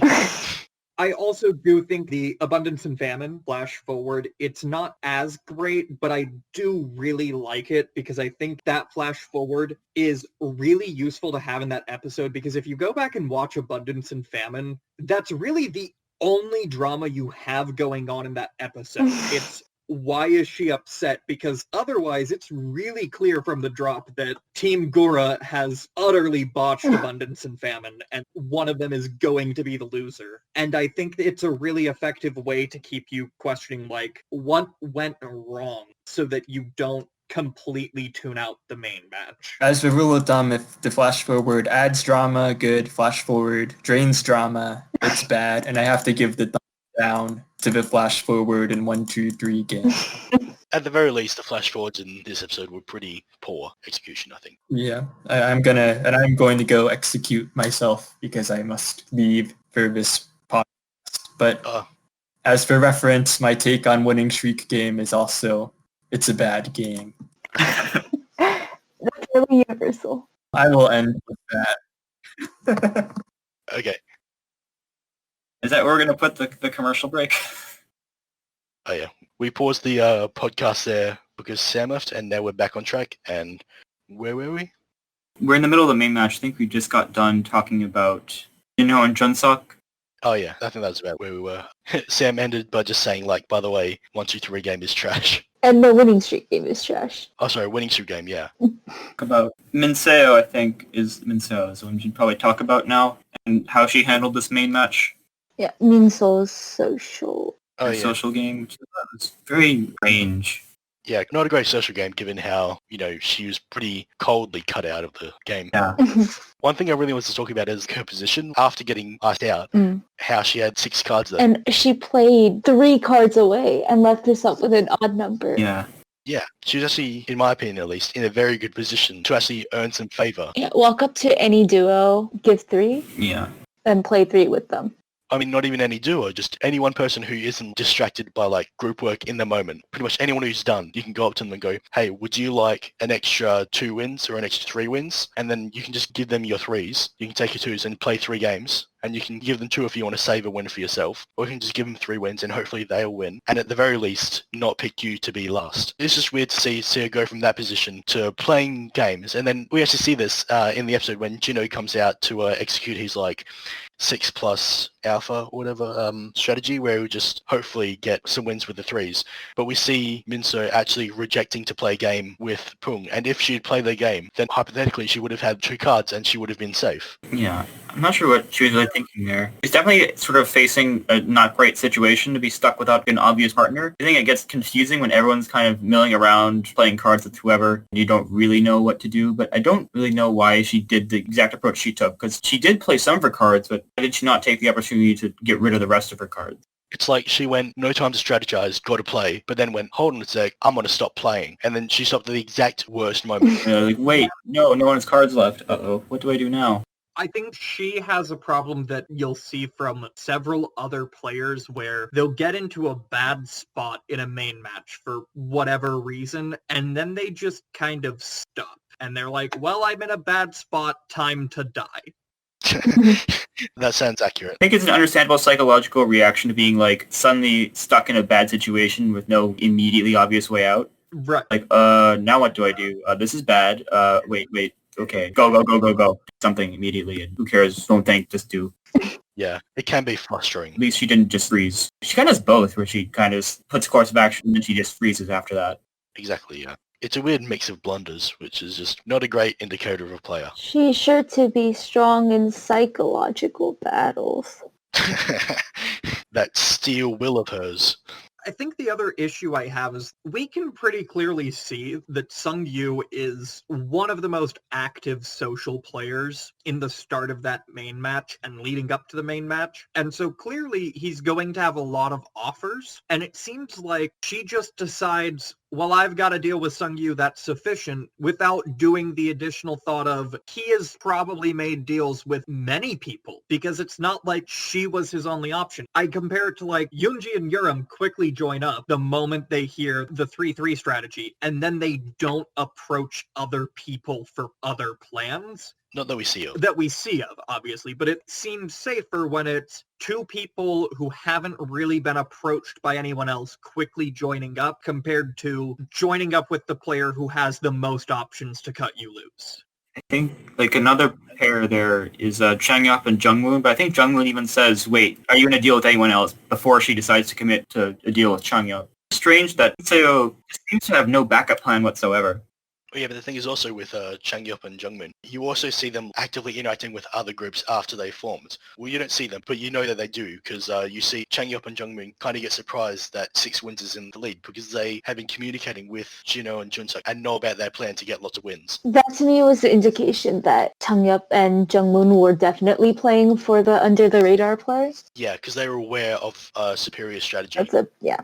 And also, just to quick move back a bit, because I wanted to mention this earlier, I thought it was a really cool moment how we get the first Eureka moment with Changyeop with the 4-4 strategy. And I just think it's like a really nice indicator of his game sense. And also just like the editing in the show as well, just how we get to see the moment when all the stars align in his head and stuff. And I just think it's an underappreciated moment, I'll say. The show doesn't really dwell on it. It's kind of too bad because it just gets overshadowed by Jinho, Junseok, Sunggyu, and Kyungran and Minseo. Yeah. Everyone else kind of left the wayside. Yeah, so should we move into a bit of the Minseo, Kyungran, Sunggyu drama? Yeah. Sure. Yeah, I think it's probably a good time. I'm kind of torn on how I feel about the way Kyungran and Sunggyu handled the situation. On one hand, I do think it's not worth nothing to think, okay, wait, what do I... Suddenly, you confront a situation where I'm like, okay, I have a problem where how to get out of this multiple deals I'm stuck in and come up with a solution that works on more or less on the spot, but also... It's not a great idea to trace someone right in the very first main match like that. It's kind of lucky they both kind of got away with it. Mm-hmm. Yeah, and even if it wasn't their intention, I think the fact that they ended up in that position is an indicator that they weren't playing quite as well as they should have, or they weren't playing quite optimally. Mm-hmm. Sure. Kyungran know that before that moment that you had to deal with Minseo? If she did, then it becomes weird that she didn't have a plan earlier. Yes, she did. Yeah. Sunggyu explicitly asked her, oh, I also have this with Minseo. Yeah, it seems clear that she was aware of that duo. But on the other hand, I'm not sure if we can attribute it to maybe just a little bit of luck as well, but I think it's also something of a testament to Sungyu's overall social that everyone is always talking to him. Oh yeah, he seems very approachable, especially for like a very popular celebrity. Mm-hmm. And even when the ultimate betrayal was unearthed, most of the blame was pinned on Kyungran. Yeah, Sunggyu gets to get out of this looking like not the bad guy, almost, because Kyungran gets to take all the heat instead. Well, he does take some of the heat, definitely, because I still think had he not been immune, Minseo would have taken him to the deathmatch. Very likely. Yeah. On that note, I was hoping we could talk about Kyungran's actually handling of things when it got discovered, which I thought was funny in retrospect, just seeing, because in my opinion, I think she handles it quite poorly. To start, her talk with Minseo about how she's like really sorry and stuff like that, and it seems very transparently bullshit to me, because I remember this one line, I don't know if I remember it verbatim, but she says to Minseo like, I was really excited to meet you, someone I'd always been a fan of or whatever. It feels like she forgot what Minseo's job was. I'm going to push back on that a little bit because that was my first impression of that when I watched it for the first time, actually. But I feel like, having played games myself and whatnot, just that neurotic moment of small talk your way into that build-up is very... I'm not sure like what she could have done, basically. Yeah, I'm kind of with Uri on this one because I've been in the same situation myself. Like saying whatever you can to make yourself look to apologize, just kind of go kind of neurotically over the top is something I've also done. Yeah. I think it's a very natural thing to do. It is very understandable. She gets away with it too, which is kind of impressive. I'm not sure about that. What I just don't get is, well, I do get it, but she just doesn't get sent to the death match, and that slightly blows my mind. Kind of, Yeah, that was surprising to me. But if I were in Minseo's shoes, I probably would have picked her anyway. Yeah, my thing about saying that I'm not sure if she got away with it is that it didn't seem to me like Minseo was convinced by it, because it just seemed that line about, I'm a big fan of you or whatever, I've always liked you. It felt to me like that kind of broke the immersion. She wasn't convinced after that. And even though she didn't end up suffering consequences, I think I would still hesitate to not label that a mistake on Kyungran's part, that interaction. An understandable mistake, by the way, but just still a blunder, I would say. Yeah. I think one of the things I'm trying to understand is to what extent everyone already knew that Kyungran was behind it. How public was it? It was known to most people. I don't think it matters too much though, because the objective of the talk is to try to make yourself look good, so I don't think that would influence Kyungran's approach that much. Possible. Yeah. Just the other strange thing that Kyungran did was get annoyed at Sunggyu when he said he had no one to save. Yeah, because Sunggyu was talking with, I'm not totally sure, I think it might have been Junseok. It was Changyeop. But yeah, I mean, regardless of who he was talking to, they asked him like if he had anyone that he planned to save, and it seemed like he was trying to be very subtle and go like, "Oh no, I mean, I'm not indebted to anyone." But then Kyungran overhears and just walks in and goes, "Is that so?" It's just another blunder, I would say, on Kyungran's part. It's basically just saying, "I was the supporter of Sunggyu, and I want a token of life because I feel unsafe." Yeah. Though that wasn't the intention, I do think that it would not matter in the long run anyway, and that it would become public information no matter what. Yeah, ultimately, it wouldn't have had much of an impact, but I still think a more calm, cool-headed player would be able to, hold herself back and not have that little outburst, I guess. Yeah, I do think it's a little bit of a strange move, but I kind of also think it really probably doesn't matter if it's already an open secret. Yeah. If everyone already knows that Kyungran is the one behind all this, I don't think it's going to change much of anything if sort of a little annoyed at Sunggyu. I couldn't tell if she was like saying it jokingly or not. We're like, hey, hitting someone. It seemed fairly serious to me because she then followed up with kind of like chastising me going, dude, you're about to lose the right to save someone. Someone's about to get a point and tie with you, whatever. I think it was serious. Yeah, it did come across as serious to me. From my perspective, I think that it really didn't matter either way. Mm-hmm. The important part was at least that she tried to clear the air. I think it would have been worse had she done nothing at all. Yeah. That's fair. Yeah. But it seems more to me like the reason why she comes out unscathed is it kind of appears like, okay, you can take her and you can go to the DM, but in the process, you're going to anger all of the people she's working with. It was more the threat of her alliance rather than her actual work patching things up. Right. It's more the thought of, okay, you can take her out, but then you have Teacher Cha and company to deal with, or you can just yeet Junseok, and then you just really have Jinho to worry about, and Jinho doesn't seem like he's going to be that peeved.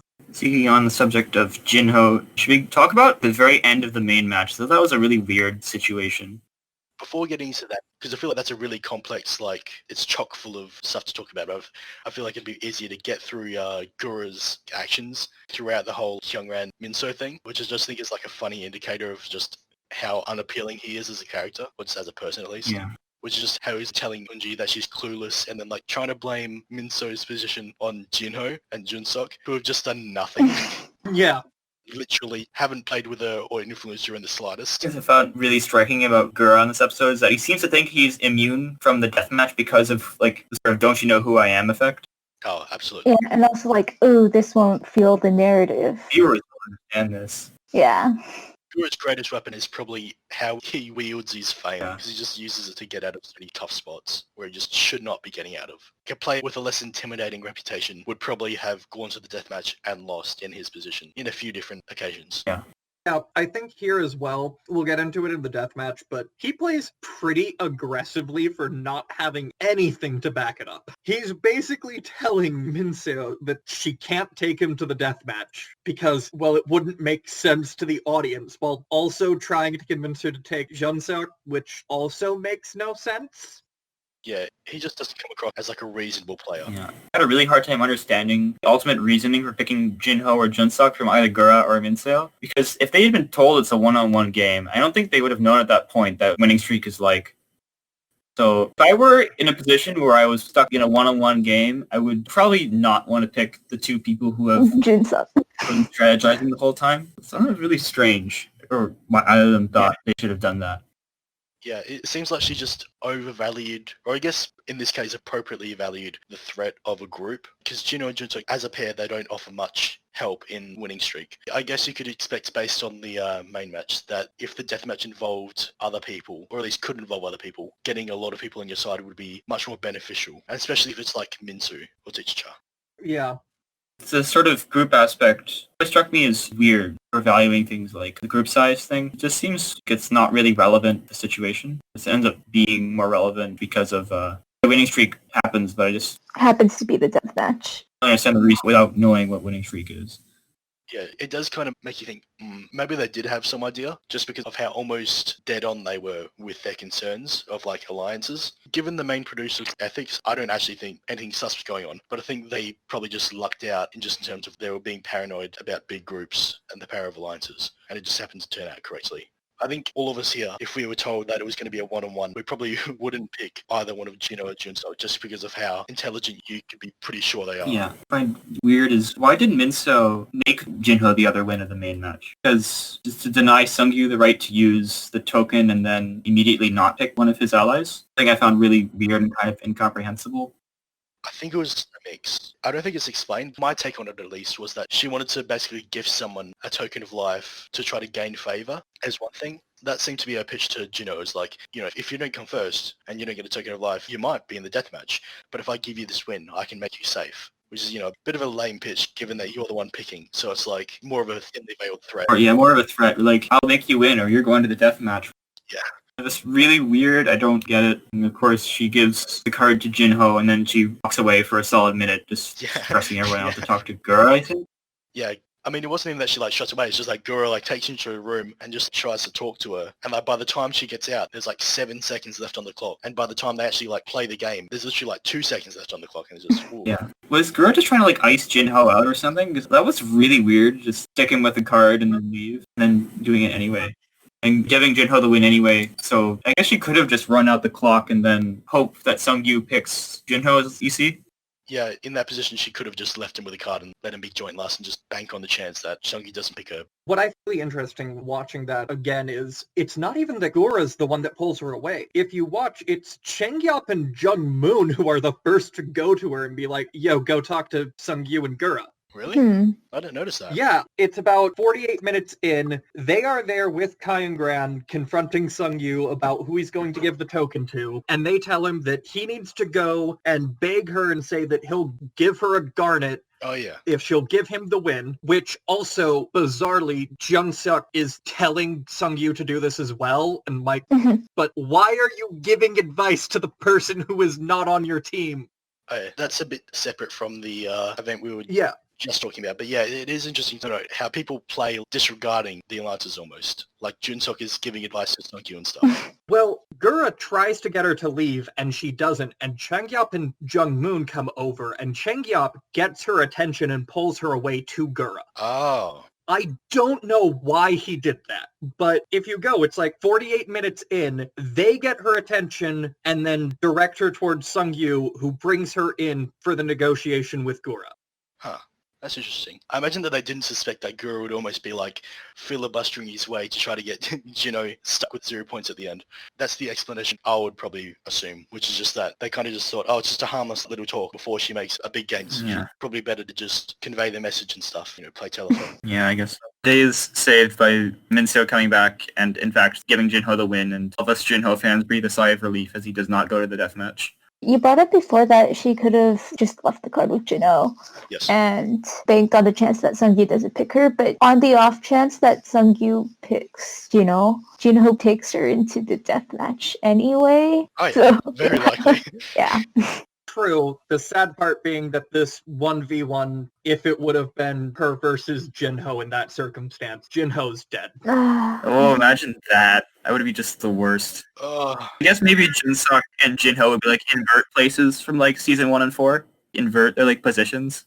Potentially. I think we'll discuss this more when we get to his actual elimination proper, but I think that Jinho was by far the better suited of that pair to continue. Specifically for season 1. Yeah, especially for season 1's context. Yeah, I think if Jinho gets out early, I imagine Sunggyu is more likely to replace Jinho in his spot in the history of the Genius, just because of how well suited he is to season 1 and stuff. Mm-hmm.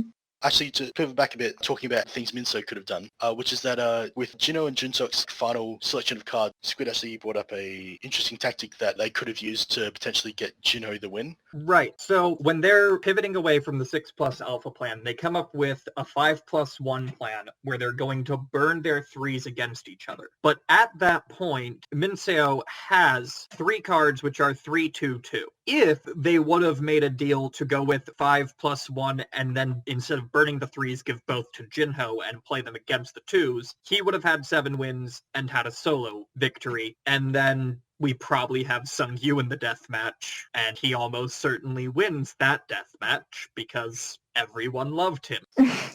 Yeah. On a similar token, after playing their first game, Minseo arguably could have left them with a single card left while she had an even number, and then could have done a similar thing that she could have done in the actual timeline, and she could have just left them with the card left over and gone on to play with her other cards, and actually netted some points, and avoided joint last place at least. Yeah. Mm-hmm. Also, I do think it's important to flag up that it's a bit of a mixed good and bad situation for Jinho and Junseok, like missing this, because on one hand, they did have the sense to include a plan that they tie with their 3s, which does seem to be a thing that anyone else did. Yeah. So they were able to like secure that they actually didn't have cards left. But on the other hand, if they had actually specifically known what Minseo had, they could have formulated a plan to get a more efficient outcome. Mm-hmm. Yeah, ultimately, I wouldn't hold it against them too much personally. Yeah. Yeah, they come up with it pretty quickly and have to actually know what cards Minseo has and like think to go talk to Minseo. Yeah. Yeah. Like not that many hoops to jump through, but it's probably in the context of a timed game. It's not where everyone's sort of milling about. I don't hold it against them. Mm-hmm. Oh yeah, we'll move on to the DM in a bit, but I just thought a nice point to consider was just that how ironic it is that the first joint win, first of all, of the entire series, the first main match winners are arguably the 2 best players of the season. I agree with that take. It's fun thing to see in retrospect after you know like the heights that these two are going to reach. You know that like these two are the first win in the Genius history, and I like that sort of sets the tone for what they're known for, and that Jinho wins via this sort of clever little plan he came up with. And Sunggyu wins by his social game. That was kind of the sort of fun little tone setting. Yeah, it kind of also shows their growth kind of, because their first win, they both have flawed performances with, Sunggyu kind of botching it with Minseo, and then Jinho kind of not gauging the rest of the cast correctly. And then they ultimately, like, by episode 5 or 6, they grow into significantly dominant players. It's really nice to see their growth. Yeah. And actually, similar, like in the scenario we were posing earlier, I think it would be almost equally intriguing to see Jinho be the first sole winner and Sunggyu be the first deathmatch winner, because they would be like the inverse of their roles and their skills in the season and in the show in general, I think. With Jinho being more dominant in deathmatches and individual skill, and Sunggyu being more about having a brilliant social game. Yeah, I think it's very fitting that those two end up winning, and I think it's very fitting that they end up winning the way they did. But I think it is interesting to consider that Jinho in that deathmatch against almost anyone would have been in a very rough spot. Oh, yeah. Just because of how the deathmatch is set up. While Sunggyu in that deathmatch against almost anyone is in a really good spot and probably wins. Yeah. And I think it's a very interesting position they're in, where Sunggyu is arguably the person who needed to win the main match the least, and Jinho, one of the people that needed the main match win the most. Yeah. Should we move on talking about this deathmatch? Yes. Yes. Yes. It is not a great start for the Genius. the one-on-one game winning streak. My favorite game, losing steak. Losing steak. Whoever cooks the worst steak wins. Be a more interesting deathmatch than what we got. Absolutely. It'd probably actually be one-on-one as well. Yeah. I feel like the intention with the death match was similar with the main match. The idea is that you take a game that on its face looks like it's luck-based, but you only have to dig for a little bit to figure out just have a good social bond and you can arrange your wins. The problem is that 1, 2, 3 has like other things going on and the stakes aren't that high, so it's okay if it's a lighter, simpler game, whereas there's nothing to this DM other than arranging an alliance. Yeah, it's just sort of a weirdly complicated way to vote someone out, basically. Yeah. And so kind of annoyingly RNG dependent based on where your allies are in the lineup. If your allies are all in the middle of the lineup, it's very different than if your allies are like all at the end and your opponents are all in the middle. Then you're screwed if like all the people who dislike you are all in the middle. Looking at the draw order as it was, Gura, Pung, and Songmin draw 7, 8, 9. Nice. God intuition. It's a really good position for them to be in if they actually like need to compete, because those three are a tight alliance and they can control the swing of the entire game. yeah. And then the only people between them and Sunggyu is Jungmoon, who is not that difficult to sway. So you can pretty well guarantee that you're at least going to get 5 and that you can deny your opponents any better than 4. So like that group of 4 could have decided the deathmatch just because they got a really lucky draw of position. Which is, I guess, is par for the course, but we'll get into that, I guess. Actually ended up happening was they scapegoated the decision onto Juno, and then it was Big Sad. Yeah, I mean, actually watching it was kind of a dick move, because they were all just like, how about Juno just decides? And then it was like, oh, come on, I don't want to decide. And they just refused any other suggestion that didn't include Juno having sole responsibility. And the, talking about the great Garnet Heist of 2013. Yeah. Probably the moment most people remember from this episode. Remember in the beginning where there were rules and one of them was like no stealing? No, I don't remember that. Not in my rulebook. Hmm. I do think it's hilarious how there's one rule that they basically heard, which is no thefts or violence. And like an hour later, Sangman just goes, oh, finders keepers, and just cooks it up. I feel like they only kept this moment in because it made for such good television. Yeah, definitely. But the standards are perhaps a bit unfairly flexible here, since no stealing is literally black letter rule. Yeah, I'm imagining, like, if somehow Urim ended up doing this, I feel like they'd tell her, give the Garnet back. I'm not totally sure, because I feel like the big factor was that Juno ended up getting it back. It sets a really bad precedent. Yeah. Because as we end up seeing, the idea that it's not theft so long as the person gets their stuff back has disastrous consequences. Yeah. We'll get to that when the time comes. We will get to that. Yeah. Unfortunately. Like, Simon didn't steal Jinho's Garnet, he was just borrowing it, guys, right? Exactly, yeah. Yeah, it is really interesting, though, looking at the DM, that the first impulse Minseo has is to go to Kyungran. Why? It's a beeline to her once the rules are set, and like, I get why, but it's kind of ironic when you look at the full perspective. Yeah, maybe that's indicative of Kyungran's social game, that she can naturally appeal to people. I don't know. It was an odd choice. Also, just think it was a factor of it would be that Kyungran feels so deeply in my debt. So she would be helpful. Yeah, I guess that makes sense. Also, similarly, it's kind of funny how, like, Junseok, I guess his people reading skills aren't totally great, because his first instinct is to, like, take Sangmin and Pung and go, like, hey, let's have a talk, guys. As if Gura wasn't on that alliance and hardcore pushing for one of Juno and Junseok to get fucked. Yeah, and it's really interesting that a lot of people's history of Season 1 goes that Teacher Cha had an alliance, Gura had an alliance, and those two alliances fight for the first 3 episodes. In the first episode. Yeah, when you watch the first episode, Minseo and Gura are off talking alone at the start of this DM section. They are negotiating on their own with no one else there. And it's an interesting thing to think that if not for the decision in Abundance and Famine to do their minority spoils, we might have had Gura and Minseo as allies. That's weird to think about. Oh, God. Right. because I think people quite correctly often think of them as like polar opposites. I think election game probably a big part of that. Mm. Yeah, I think election game played a factor. I don't think election game was too determinative compared to how much Gura just ruins abundance and famine for everyone involved. But I think it's really interesting to look and consider that they would have had a pretty solid alliance of 6 from that group had they decided to stick together. Yeah, their alliances cover pretty much almost the entire cast. Right. It'd really just be, I'd say, Changyeop and Jinho that are like outside of that alliance and have any shot at breaking it.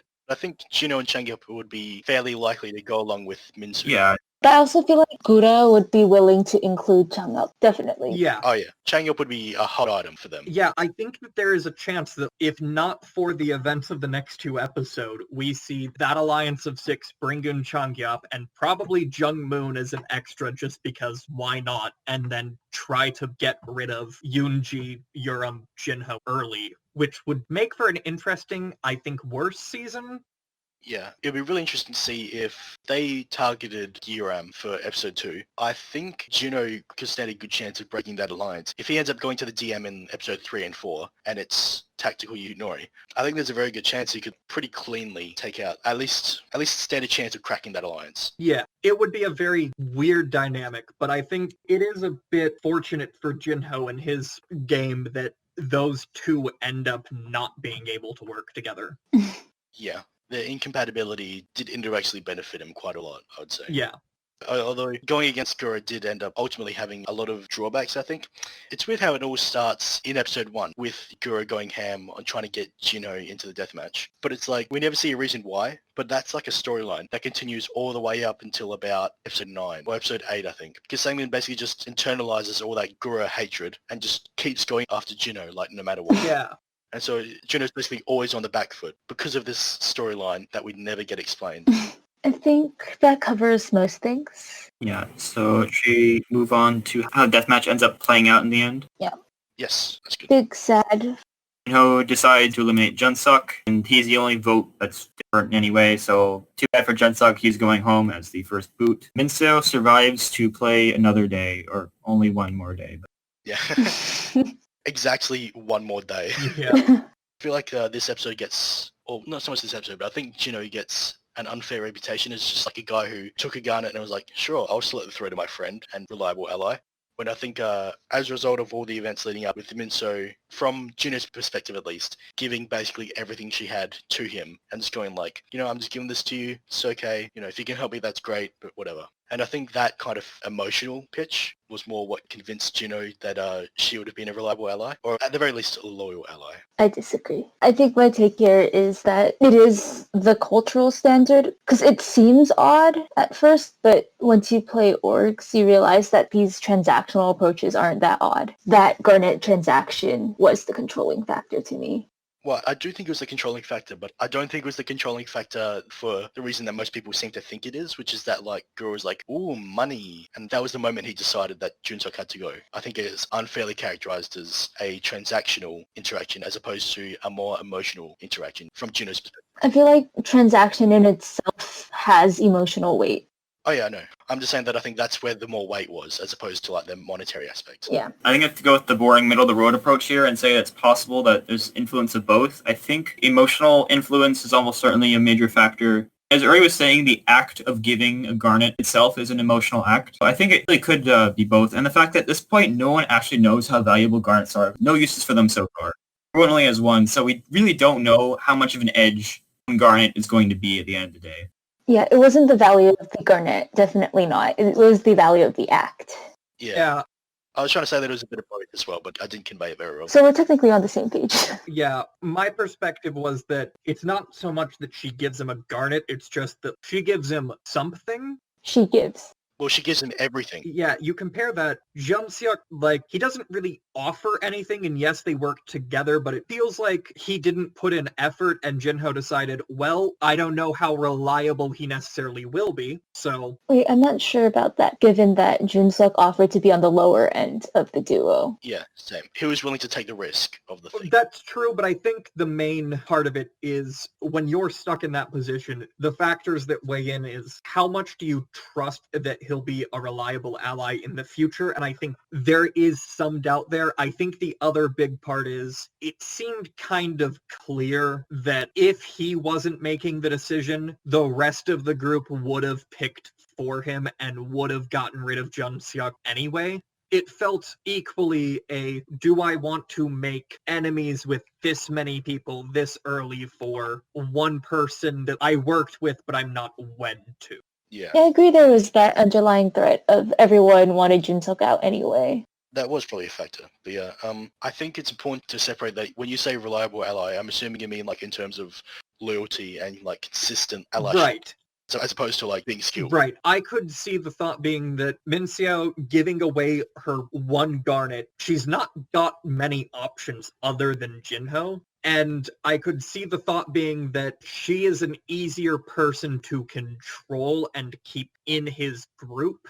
Yeah, well, there's no underlying threat of her suddenly going, oh, by the way, I'm incredibly individually skilled and I'm a huge threat to you. Right, and I also think it's not like she's going to lead a team against him. She just got shut out pretty badly on the social end. Yeah. Yeah, they're both in similar positions, Junseok and Minseo, but there are a lot of factors that make Minseo a much less threatening choice, including the social factors and the individual skills of each player, along with the emotional part, yeah. I've always been curious about is the fact that at this stage I don't think that Jinho decided to vote in favor of Minseo because of the Garnet, but I do wonder how much plays a factor in people's minds that at this stage no one actually knows how useful Garnets are. No one's had the chance to use them.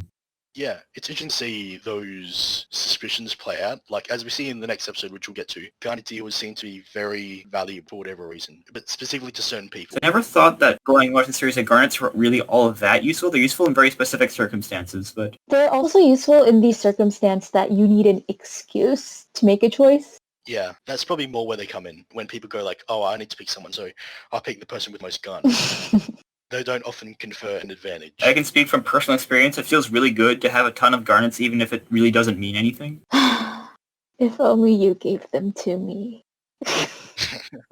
Okay, I think one more thing just before we give final thoughts on Junseok and stuff, which is that how lucky Sangmin got with like the events of the episode, which is first of all, he finds a Garnet and he just grabs it and nothing really happens, I guess. The first piece of luck is that he actually takes Jinho's Garnet, which is, he takes Jinho's Garnet, who's probably like the one person in the cast who wouldn't hold a grudge for actual theft. And if he takes like Junseok's Garnet, like if that happens to be Junseok's, Sangmin is in very hot water because, you know, Junseok, he's not going to forget that. He's not going to forgive that. He's just going to go, well, screw him. Like, well, either he gets eliminated and Sangmin just has a Garnet he stole and he can't give it back to the rightful owner. Or two, he's going to the next week thinking like, who the fuck stole my Garnet? And then if Junseok loses, then he's just going to pick Sangmin because, you know, who better to pick than the person who stole from you? Yeah, I guess it's also lucky that he stole from the one person that actually he was able to use to like leverage at all. Yeah.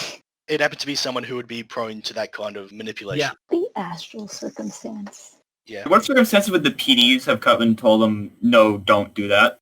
I would say that if he intended to keep it and didn't show any intention of giving it back, then they would probably step in. But I think it's hard to say There when. was a slight bending of the rules.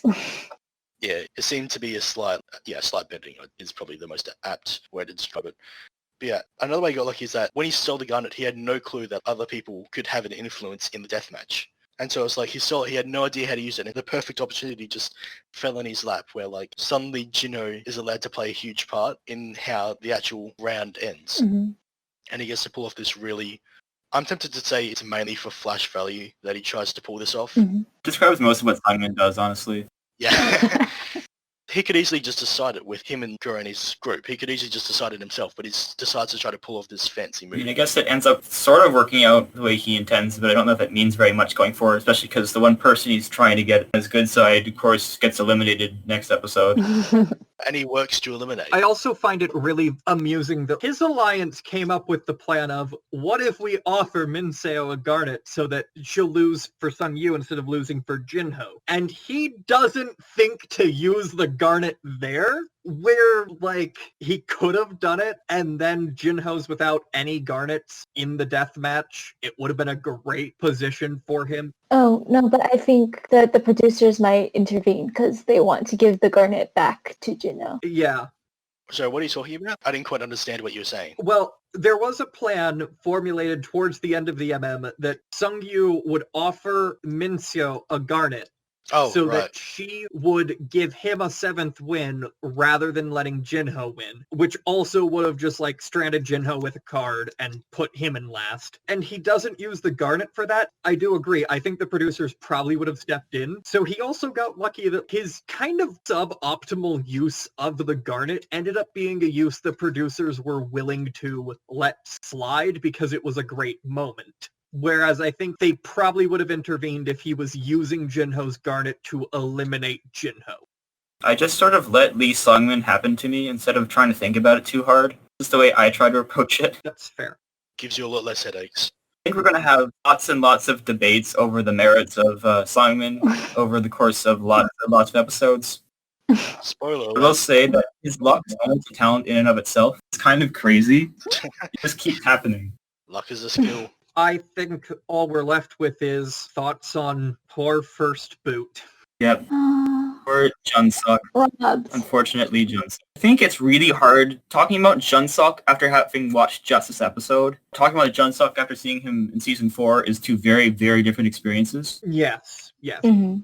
With the knowledge of all his potential, it's very interesting. Yeah, it turns out to be a very good player that was cut short. This is the guy who we don't even know his DM's ceiling just because he got out in winning streak and Quattro Right.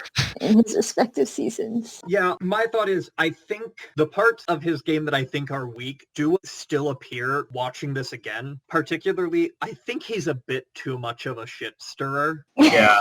Whether he intends to be or not. And particularly the going in and sitting in on Yeah. Gura's alliance. Like, I don't think that had he survived here, I don't think he's like a threat to win season 1 per se, because I do feel like there's just too many social DMs in this season, and at some point he's going to be in a social DM and people are just going to get rid of him because they view him as a big threat and he's a shit stirrer. He would have to avoid a lot of landmines to get to the end. Yeah, I think his reputation as a wild card, like agent of Team Chaos, will catch up to him eventually, given how social most of his games are. Mm-hmm. Of the two, I think it's pretty clear from the get-go that like Jinho is sort of the nicer strategist guy and Junseok's kind of the clever guy. Yeah. And sort of, I don't think it's image that's all that hard to, I think it'd be hard to shake. I think Jinho comes across as more personable, I suppose, Mm-hmm. whereas Junseok is more... Aloof. It seems people are more guarded against him because they're aware of how good he is, whereas Jinho is a bit more warm. Awa. Yeah, he's more awa, and it helps people get drawn to him more. So yeah, I'm wondering actually, now that I'm saying it, I'm wondering if maybe just in terms of threat level, him getting, I guess in the eyes of a lot of people, duped with his own Garnet, I wonder if that might be the best thing to happen for Jinho going forward because... They perceived him poorly. Yeah, it meant that he wasn't as big of a threat as Junseok was at the start, despite them having very similar skills. Yeah, I feel like if you don't know what's coming, by the fact they won it, sort of an inauspicious start, the first watch for Jinho and Sunggyu, unless you're watching really closely, because sort of presented as Sunggyu doesn't really know what he's doing, and Jinho managed to get it turned around. So we all know how it turns out, but I think it's sort of a good way to start them off. It's sort of a relatively low point, besides the fact that they obviously won the main match. Yeah, I think it's a very interesting consideration of what happens to them if the roles are flipped and Jinho is the one who goes out here. But I think Junseok was just not a good fit for season 1 because of how they structured season 1. Mm-hmm. I don't know if he even is that great of a fit for season 2 because of how everything season 2 is. I think in season 3 he would be a pretty good fit. Yeah, I think he was pretty fortunate that season 4 ended up working out the way it did, and I have a lot of thoughts on his game in season 4 when we get there. Yeah, I would be really curious to see what he would do in the future, even if it didn't last that long, because I just feel like he's a really nice character and also just a very solid individual player. It's a shame that we didn't get to see him in games like Open Pass or Zombie Game. Zombie Junseok. F the dream. The zombie effects on Junseok would look fucking great. So is anything else on Junseok? I think we're good here. Yeah. Good. So we're going to move on to the Chosen Heroes and Chosen Zeros. Segment. Yes. Let's do this. I think the way we'll do this is we each pick one hero and one zero, and then as a group we end up picking 2 of each. Mm-hmm. Sounds good to me. I think we should begin with Sam's because he left early, but he forwarded it to us, his chosen hero and zero. Yeah, we have Sam's picks as well, which we can include. Yeah, so who would like to start? I guess I can start. going to go a bit outside the norm. Instead of picking someone who obviously did a good job, I'm going to go for hero. I'm going to go with Changyeop, or up with the first breakthrough plan that we see on camera in the entire series of figuring out a little plan involving shuffling cards around to get a better score than the 3-win plan proposed by Jimmy Cha. And for zero, I think I'm going to go with a very boring pick. Go with Minseo. Obviously, he got stuck in a bad situation and played it pretty poorly. And I don't really understand a lot of her decision making as the episode goes on. Who wants to be next? I'll go. I'm also going to go a bit out on the hero pick and go with Minseo, Teacher Cha. Minseo? Yep. Mm-hmm. My reasoning here is I think it's really interesting to me that he is in the alliance with Kyungran and Sunggyu, and he gets none of the blowback, even though, seemingly he would be aware of that plan, since it's involving the two people he's allied with. Part 2 is his 3-3 plan is clearly a throwaway. It's not even what he tries to go with for the most part. It's not even its final form. Yeah, but it buys him a lot of social capital that is going to pay off in future rounds with just how many people want to work with him and seem to have some trust in him. And I think the third part is, it is really him teaming up and finding that link with Gura. It's not a partnership that will last, but it is at least... He seems to be aware that they shouldn't just have 3 people and that's actually a bad alliance plan. There's a lot of danger for him of playing too much because he is big, scary poker player. And I think he did really excellent in this episode of building a lot of social capital without making himself seem like a big threat. On the flip side, I'm also going to have to agree and just say Minseo is 0. I think it's not just that she doesn't really get herself out of the problem. Even her final plan to save herself in the DM is not hers. It's something that someone presents to her as a plan she should do. I think she just displayed very little game sense. I think her DM choice makes sense, but it's still a bit weird and shows that she's a bit too prone to social pressure. And overall, I don't think she demonstrated any redeeming qualities here. Yeah, that makes sense. I feel like Link pretty much just covered everything I was going to say, which is that, my pick for hero would be Changyeop, because he just has that solid moment where he understands that there's most definitely a better solution than 3-3. He then finds it, and then he's also playing in quite an under-the-radar way, which I think is quite wise. And then you also see him interacting with other groups and being very amicable, so much so that he's privy to what Junseok and Jino's plan is. And so he just seems like a very well-rounded player at this point in time. And for zero, I feel like I'd probably say, it's boring, but I'd probably say Minseo, because, I don't know if I need to add it, because Squid pretty much covered everything I was going to say. So, Uri? Well, I have a history of having similar takes with Squid awkwardly, and it comes here with my most valued player, my hero being Minseo, Teacher Cha.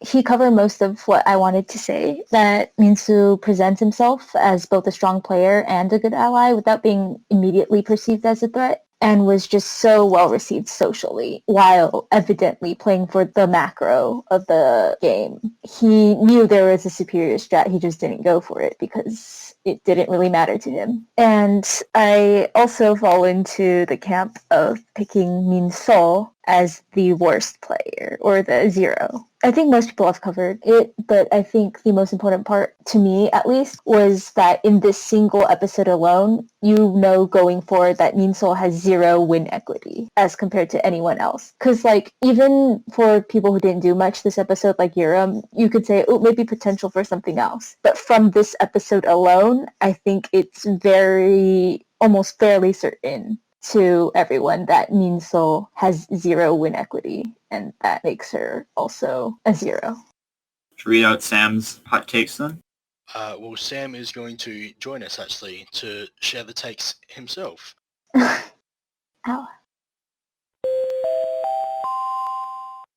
Hey, so this is Futurist again, and just wanted to let you know that, for context, the bot we're using to record on Discord is named Craig, and he has a little sound clip that he plays when he starts recording, and that's why you might hear us say thank you, Craig, because that's the indication that the recording has started. Recording. Thank you, Craig. Ow. Really, he should be our hero. Yeah. I heard that I need to defend my zero and hero take. Is that right? You need to present them first. Oh, I need to present them? Okay. Well, I'm Sam again. If you've forgotten, I have returned just so I can anoint Junseok as my zero, like the points that he scored in 1-2-3 game. In another season, Junseok, or am I saying his name right? Do I need to get a zero for pronunciation? Yeah. Yes. It's Junseok. Okay. Junseok. Yeah. Junseok. I'm saying it slightly incorrectly. I'm sorry. Suck. Yeah. Junseok. Yeah. Junseok. No, Yeah. he's not that bad, okay? For the record, even if I say he's a zero, I just think he's a bad fit for the season 1 metagame, and you can see it in this episode. He works with Jinho to make a 6-0 or 9-0 plan, or 9-1 or whatever. He ends up being the one put at risk in this plan if they execute it, with Jinho being able to get the token of life, which is what ends up happening. Jinho ties with someone else. And Junseok is seen as being part of a strong pair with Jinho, which if you've played in any online Geniuses, or if you just look at season 3 with Jeonmin and Dongmin, is like a kiss of death. The cast won't rest until one of the pair gets eliminated. And Jinho is aware of that, which is partially, I think, why he eliminates Junseok in winning streak game. So I'll give Jinho my hero for to cut Junseok to make his position in the metagame a little more easier to defend, especially since he now knows that a lot of death matches might be purely social. Those are my 2 takes. Okay, I guess that means it's now time to come to the group picks for the top 2 heroes and top 2 zeros of this episode. Yeah. Let's say consensus that Minseo should probably be on the list of zeros. Yeah, I guess so. But she does do the Garnet bribe Jinho thing. That wasn't her idea, though. Yeah. That's true. What can we say? Yeah. Yeah, I don't know. She just gets put in a bad situation, and I think not walking away and leaving Jinho with 1 card is a good move. I think it's a negligible move because it wouldn't matter in the grand scheme of things. Yeah, but it would probably earn her more enemies in the long run. Yeah. Yeah, that's fair. Okay, Minseo can be a zero. Who do we think is the other zero? Well, the only name who got brought up other than Minseo was Junseok. I guess I have nothing really to argue against that. I can't think of anyone who played really horribly this game that really stands out. 1-2-3 game is actually really hard to play horribly, because even if you play with the random strategy, then you still might just get rid of all your cards anyway, and then that's fine. Yeah, I think the only other person I could even consider on the list would be like Gura for being an unrepentant asshole for all of it, but it'd be hard to really make the case that he's worse because it doesn't really have any consequences for him in this episode, and it doesn't seem to really have any consequences for him later on either. It's other things he does that comes back to bite him. Actually, I'm going to advocate that Minseo maybe not. I don't think it's Minseo's fault that she's at the bottom, because she was under the impression that Sunggyu would play a full at least 6 games of her, right? Or maybe even a full... Wait, if it was 6 games, wouldn't that be bad?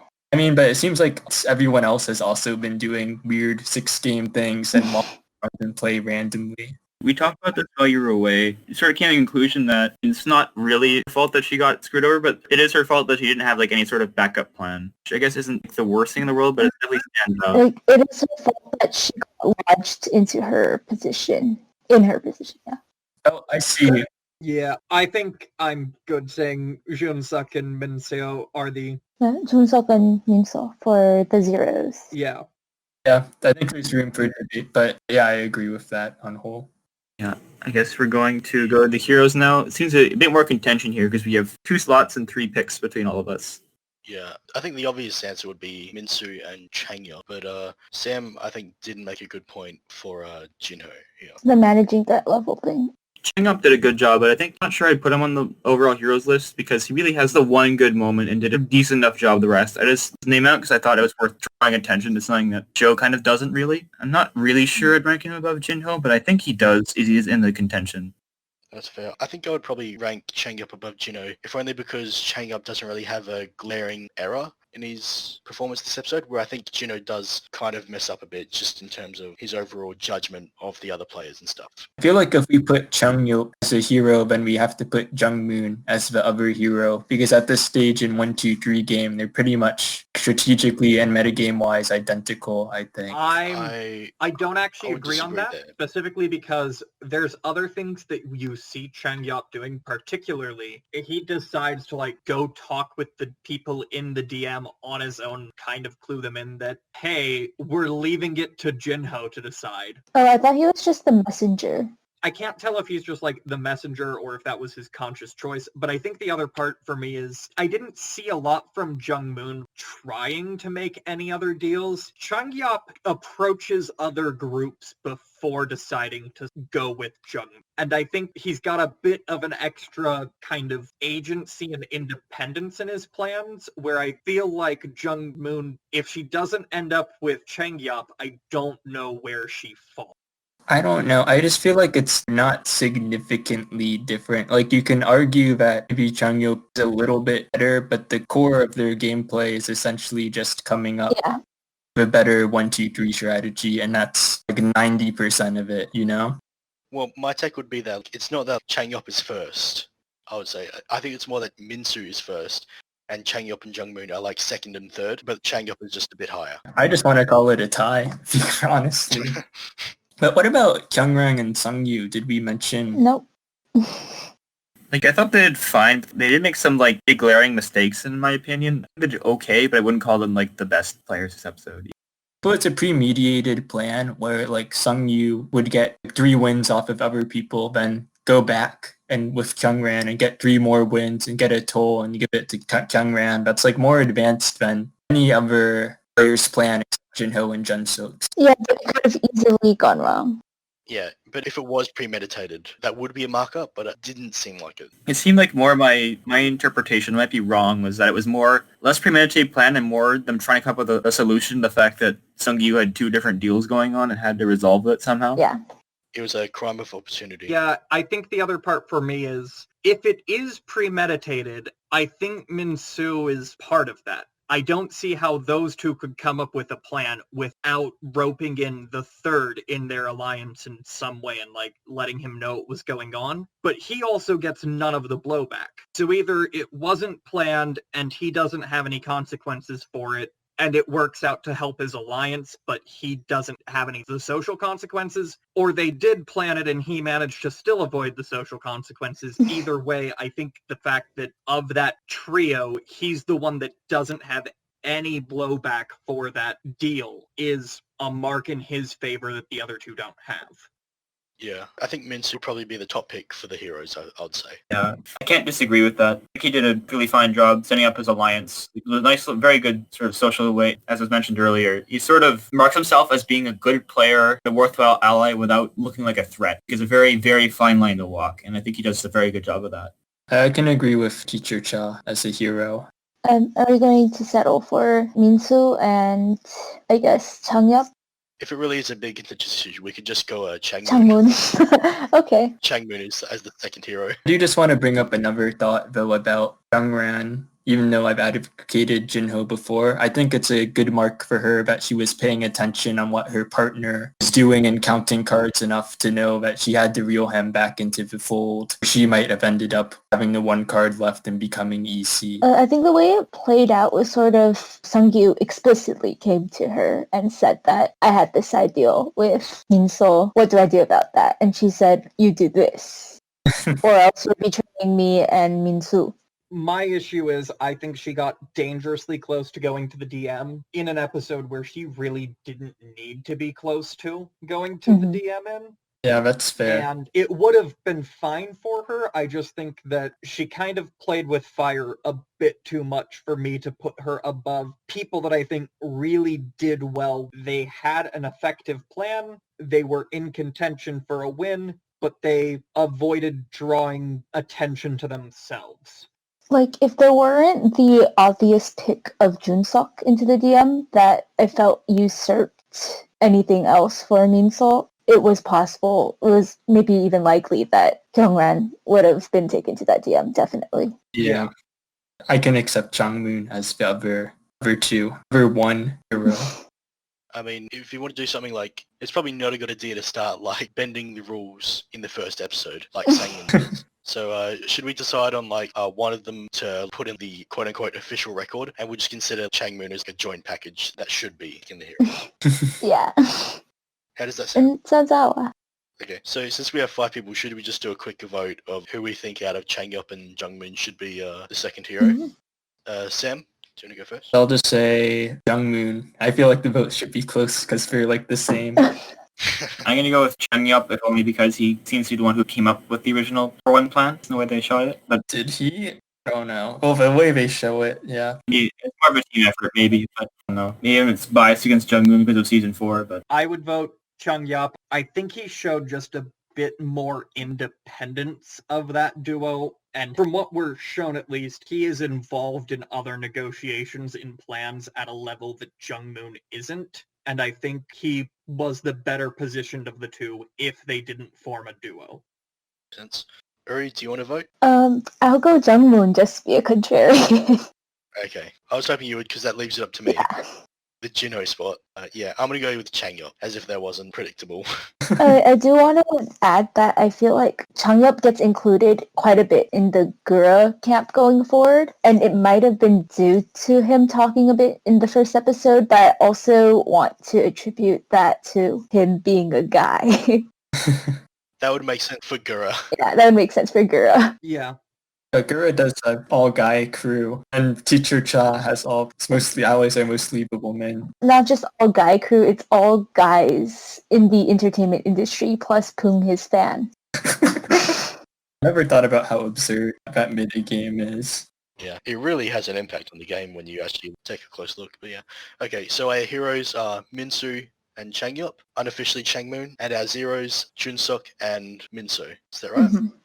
all that's left is our favorite moments. Yes, so we just each take a turn and just say our favorite moment from the episode. So who's going to begin? I guess I'll start. I guess my favorite moment is when Kyungran pulls away Sunggyu. I think that's like the most dramatic point of the episode. I guess that's why. Because usually in episode 1, you think everyone will just be as harmonious as possible. There's that like one point of conflict. I think that's a nice, it was definitely a nice thing, but I'm going to go with the same thing I did before with voting Changyeop. Is instead of voting one of the big moments, I'm going to do is a sort of a smaller moment that I thought was really entertaining. Is when Jungmoon and Changyeop are making their plan when Kyungran just materializes in the window and just like spooks both of them. I thought that was pretty funny. Okay, mine is also a smaller moment, but it made me laugh a lot, and that is Sunggyu giving his confessional about Songmin and ending it with, "Is he drunk?" Instead of Sunggyu confessional, they could have picked, probably should have picked, but it's a good one. Mine is probably the moment when Junseok gate crashes the Gura alliance meeting and just sits at the end of a table. When Gura asks him, he just goes like, "Well, should we find another place?" And obviously the big celebrity expecting Junseok to go, by all means, I'll just leave. I'll leave you to it. And it's just such a great character moment from a politician to just go, "Yeah, sure, go find another room, disperse." Also, another detail I just love about the scene is just during this like altercation, quote unquote, Changyeop leans over and like tilts his head to like try to read what Gura's writing on his paper, like to his alliance. It's just a nice little collection of funny moments that I just really appreciated on a rewatch. For me, it was, and it's because probably some people would agree with me on this, but season 1, episode 1, Kyungran is very stealth Awa. And it's not the moment where she pulls Sunggyu away, but after Sunggyu says, "I'll stop playing," and then she just turns around and faces a different camera and just snickers, and it is a very Awa laugh. can't disagree with that. Very similar to Sam's pick, but okay. Oh, should I? That's fine. There's also a face that Junseok makes after Junseok and Jinho realize that 6 was the highest, and he just makes this really funny face. It was very Awa too. Yeah, it's like this really dramatic, like, oh my god. Yeah. Really funny. I feel like if you told me a politician was on a season of The Genius and had to guess which person it was, I would not have guessed Junseok.